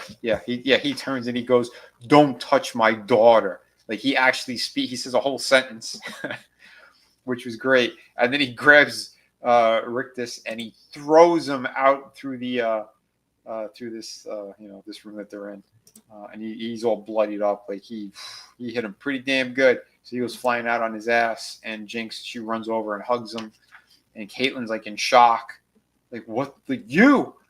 And she's not even saying anything. And then Vi comes in, and yeah, they're all kind of together. And again, Caitlyn's still shocked, but accepting it, accepting that they are family, and Jinx did just save her life, so she can't exactly go hellbent on her. So yeah, and again, a little bit of a touching moment, a bit of a calm before the storm, so to speak. Yeah. And yeah, so now we see inside Victor's place there, and Jace, he takes his hammer weapon, he blasts a hole through Victor and out through the top of this thing, like complete destruction. And this was nuts. Yeah, this was absolutely crazy. And true to what Singe said, if Victor falls, so do his disciples. They all Yep. start falling on the floor and like screeching into the air. Yep. Yeah, the first one to go down was the first one that was healed. So yeah, really powerful stuff. And the rest of them too, like the lights go out of their eyes. Like this was, oh my god, it was like heartbreaking. Yeah. This was like, whoa. Yeah. Then Caitlin and like they ran out to see what the hell was going on. They hear a roar from inside the place. They look back, and Vander is in full beast mode. He comes running out of there. It looks like lava's coming out of his mouth, his eyes. Yeah. He's just all on fire from the inside. And yeah, he hits the floor in pain. He is just seeing nothing but red. And yeah, he's just uncontrollable. He's just, he's gone. Yeah. This was crazy. Yeah, yeah, like killing that, like the head vampire. Yeah. Oh yeah. That's a good point. That's perfectly put. The difference between heroes and villains. Yeah, heroes are willing to sacrifice themselves for others, while the villains always just justify sacrificing others over themselves for the greater good. Yeah, that is true. Oh yeah, talking about the scene with Singe and Victor. Yeah, for sure. Dude, him in Savage mode, like, oh my god, Vander's one of my favorite characters. Like, and when they brought him back like that, I was like, holy shit, this is awesome. And then what they did, I'm like, oh, but it's so heartbreaking. Mm-hmm. And this scene is crazy. So he sees Rictus is about to grab his weapon to attack, and he stops him dead in his tracks. He fucking rips him apart. This is the most savage. You just see the blood flying everywhere. He absolutely brutalizes and murders Rictus, and Bessa gets there just to witness it. And she's in horror and shock and anger and just leads her whole army to start attacking. And they start having a big war right there on the field. They're trying to stop the beast. We see Vi, Caitlin, Jinx, Isha. They're all trying to fight them off. Vi got hurt pretty bad, and Caitlin's trying to protect her and help her. We see Victor. He's got this giant hole in his chest. He drops a little painted cog on the floor. And then I had to kind of zip through this because I was running out of time with I want to get more screenshots in between, but we see Aisha. She starts running on the battlefield, and she gets a hold of Jinx's gun. Jinx had lost her gun, and she's running towards Vander. She sees no one could stop him. They're putting spears in him. He's going insane, murdering everyone. And Aisha, she grabs the gun, and now she puts her hand in her pocket, and she takes out the extra 2 hex tech crystals, and she puts it into the gun that already has like 2 of them in there. And the gun is overpowered. It's uncontrollable. Jinx sees it, and she's screaming no. And Aisha knows what she's doing, and with a smile, she's running towards Vander, who's in insane beast mode. And then we start seeing flashes basically of her life. Her life is flashing before her eyes. All the happy moments she had with Jinx. Yeah. And again, it's done almost like a kid's kind of coloring book. The kind of, big sister, mother-daughter kind of thing. And, all happy. And here's what Adam was saying earlier. The spray paint, like Vi's color and powders. And, so as she gets in the field, she loads this thing up, and she gets right underneath Vander. And Vi grabs Jinx as not to get close because she knows what's about to happen. She wants to save her sister. And, it's here's Vander. He sees her, and he's about to come down and kill the girl. And she points up with the gun, and it's so unstable. This thing is ready to just go. And final scene, she looks over to Jinx. She does the same thing that Jinx did to her when they met. She does the finger guns at her and smiles. She closes her eyes, pulls the trigger, and a massive explosion. She points her right at Vander, and that's the last kind of scene we see. Everything just goes, just the whole battlefield. All we see is this giant bright light from a distance. So, yeah, this episode, holy shit, what an ending. Yeah. Yeah, really, really insane stuff right there. But, Yeah. we lost Adam. Yeah, we lost Adam. But yeah, this was this powerful. This was a great episode. I loved it. The whole storyline, the family dynamic, the evil of the good and the evil that's in here. What Jace did that ignited all this. Yeah, holy crap. Yeah. Really, really killer. Yeah, Cotton. I don't know. I mean, if you're into anything like this, you watch our review on the first season. Holy shit, this series is incredible. You know, a lot of people just want to scream and cry right away. They think, oh, because of the designs, it's woke. It's not woke. This series is incredible. Some of the best storytelling I've seen in a long ass time. And like I said, the horrific things that are in here, the bloodshed.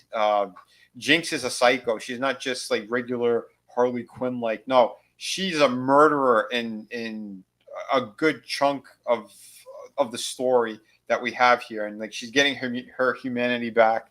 You know, there's so much going on. Very, very powerful. Highly recommend this. Couldn't recommend this series more. But yeah, next week we have just the last 3 episodes. So yeah, get ready for it because, like I said, it gets even more intense, especially that we get to the last 3. Yeah, I can't believe there's only 3 left.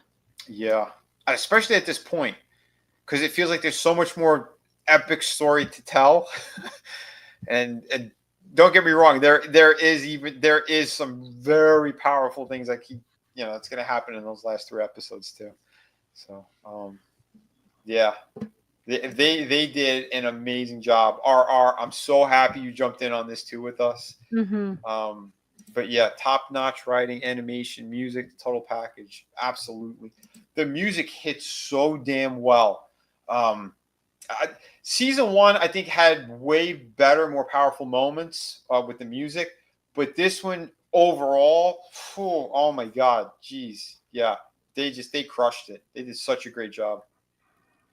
Yeah. So, yeah, I'm loving this the whole storytelling, like the backstories and all that stuff. The character development has been fantastic. Oh yeah, it's yeah, so good.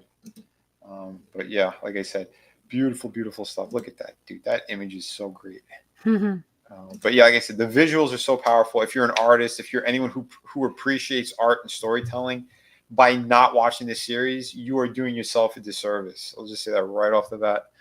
But yeah, Trina, any last thoughts on this? No, just loved these episodes, just like all the other ones we've done, and yeah, I just, like I said, I can't believe there's only 3 left. I feel like there's so much more of a story to be told, but I know. Yeah, looking forward to seeing the next 3 next week. So absolutely. Yeah, absolutely. We'll see. Yeah, this middle section I absolutely loved for all the aspects that it had, but mostly because it had like that horror movie feel to it. Yeah, and especially for in the prison. yeah, and just like I just love how the story is unfolding.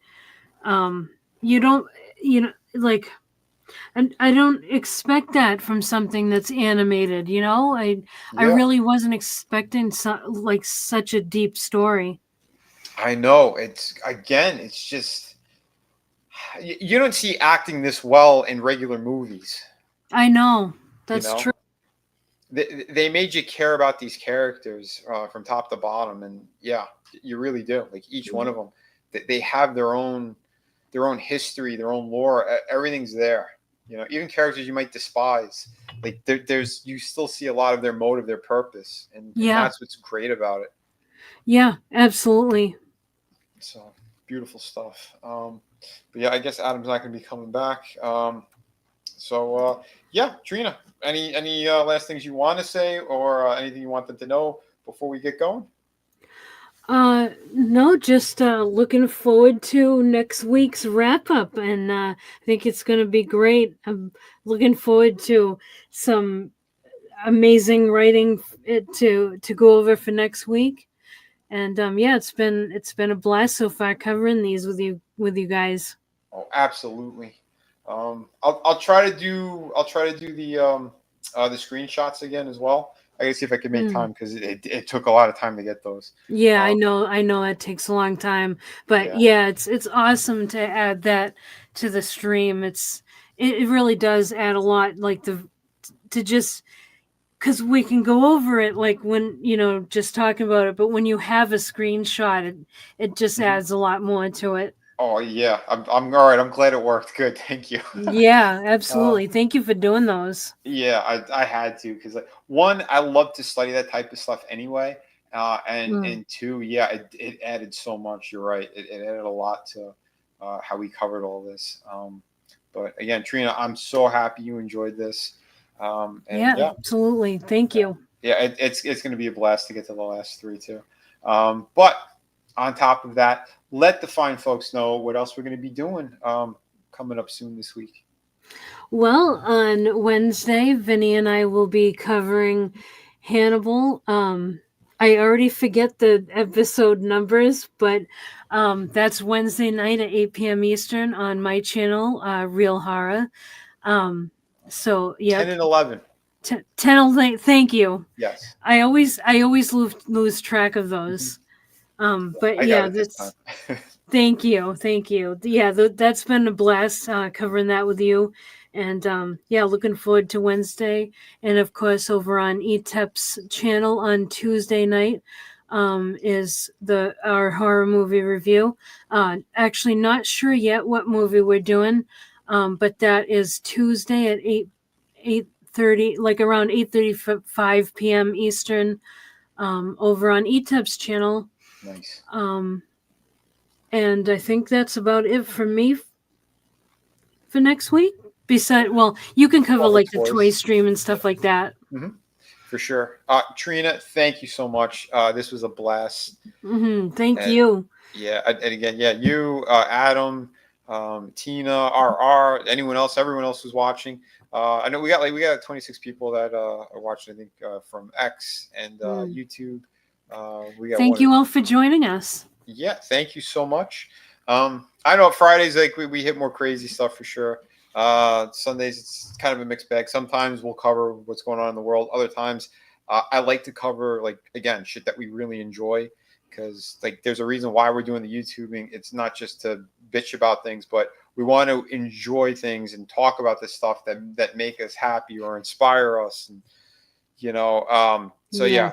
Expect more of that, and that's why again we're doing that on Trina's channel, on Etep's channel as well, on mine, because again that's what we should be doing. Too many people just want to bitch for the sake of it, and to me it's kind of ridiculous.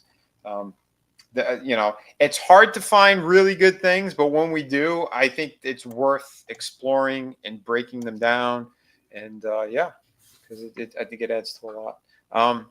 With me. Well, we have the toy stream on Thursday. It's on Tommy and the Guinea Pig Collective's channel, on my channel, on my X. Trina, Slasher, they're usually with us as co-hosts while we talk about our toys and review them. Trina usually has awesome stuff. Slasher keeps showing the cool things he picked up as well. It's always a blast. So come hang out with us over there. We have Friday Underground, obviously. Mondays are usually with Etep. We're hanging out over there, covering either some of the wrestling stuff and some of the crazy stuff that's kind of going on in the world as well. And like I said, next Sunday we are finishing this off, and it's a big finale. So get ready for it. Tons of great stuff. There's Tommy trolling us again. Bologna. You son of a bitch. But I also have some really cool projects. So if you haven't seen them and you want to check out all that stuff, hit the link tree that I have out there. We have fantastic projects. Actually, I'll drop the link tree again for everyone. And it's everywhere you can pretty much find me. Let me drop it in here. So, bam, there you go. Hit the link tree. You're going to see some of my really cool projects. And like I said, lots of elements in this story kind of mirror or have some of the stuff that I did in City of Venus. And again, I've never played League of Legends. I know nothing about the games, and I only started watching the series, when the first season dropped a couple of years ago. It was like two and a half years ago. And so, yeah, I knew nothing of it. So if you do start to see some similarities, remember, I did mine by myself on my own long before any of this stuff. Actually, the first time I actually wrote the City of Venus story, I was in high school.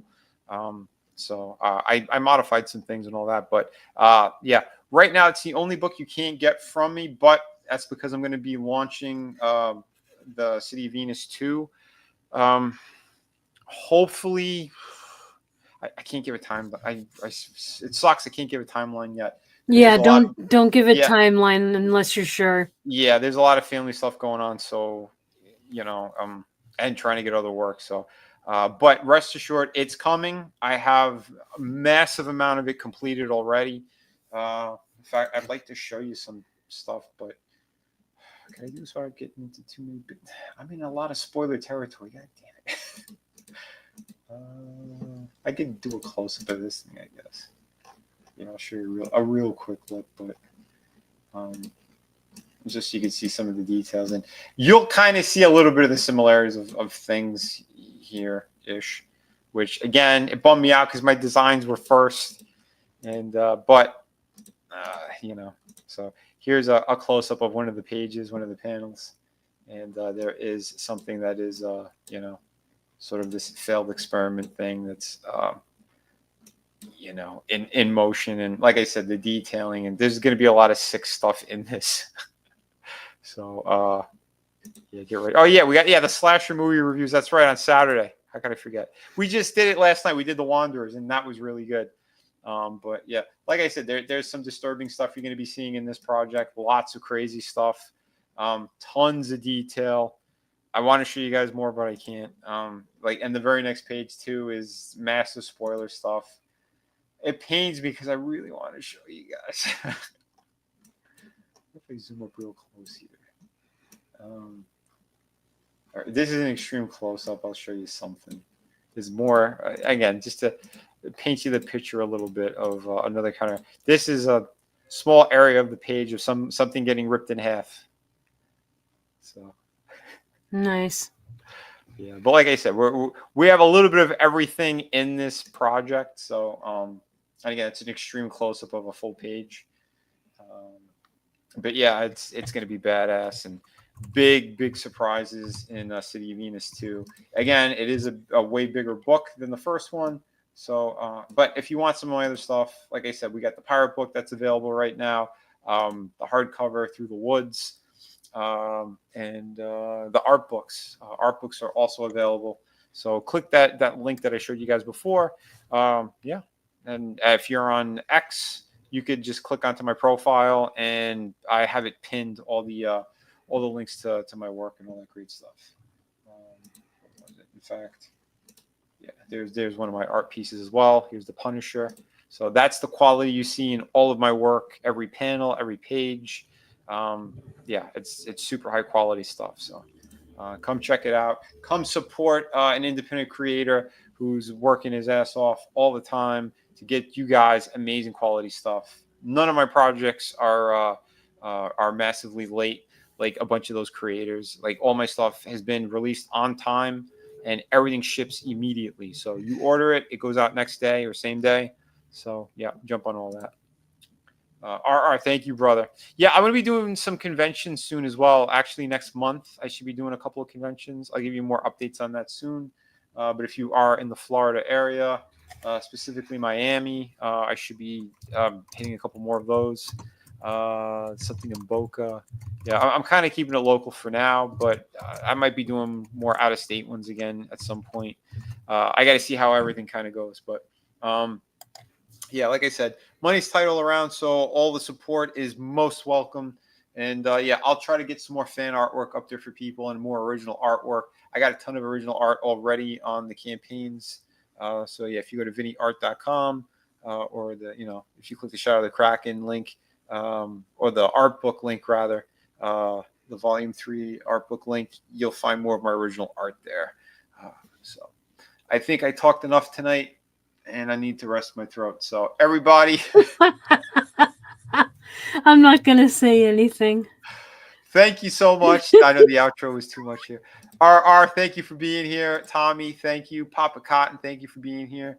I don't know if I saw Keely Chow earlier.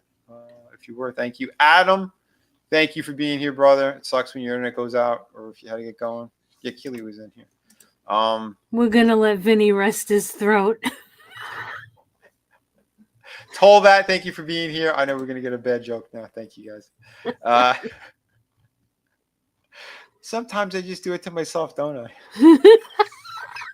I'm not gonna touch that one either. Okay.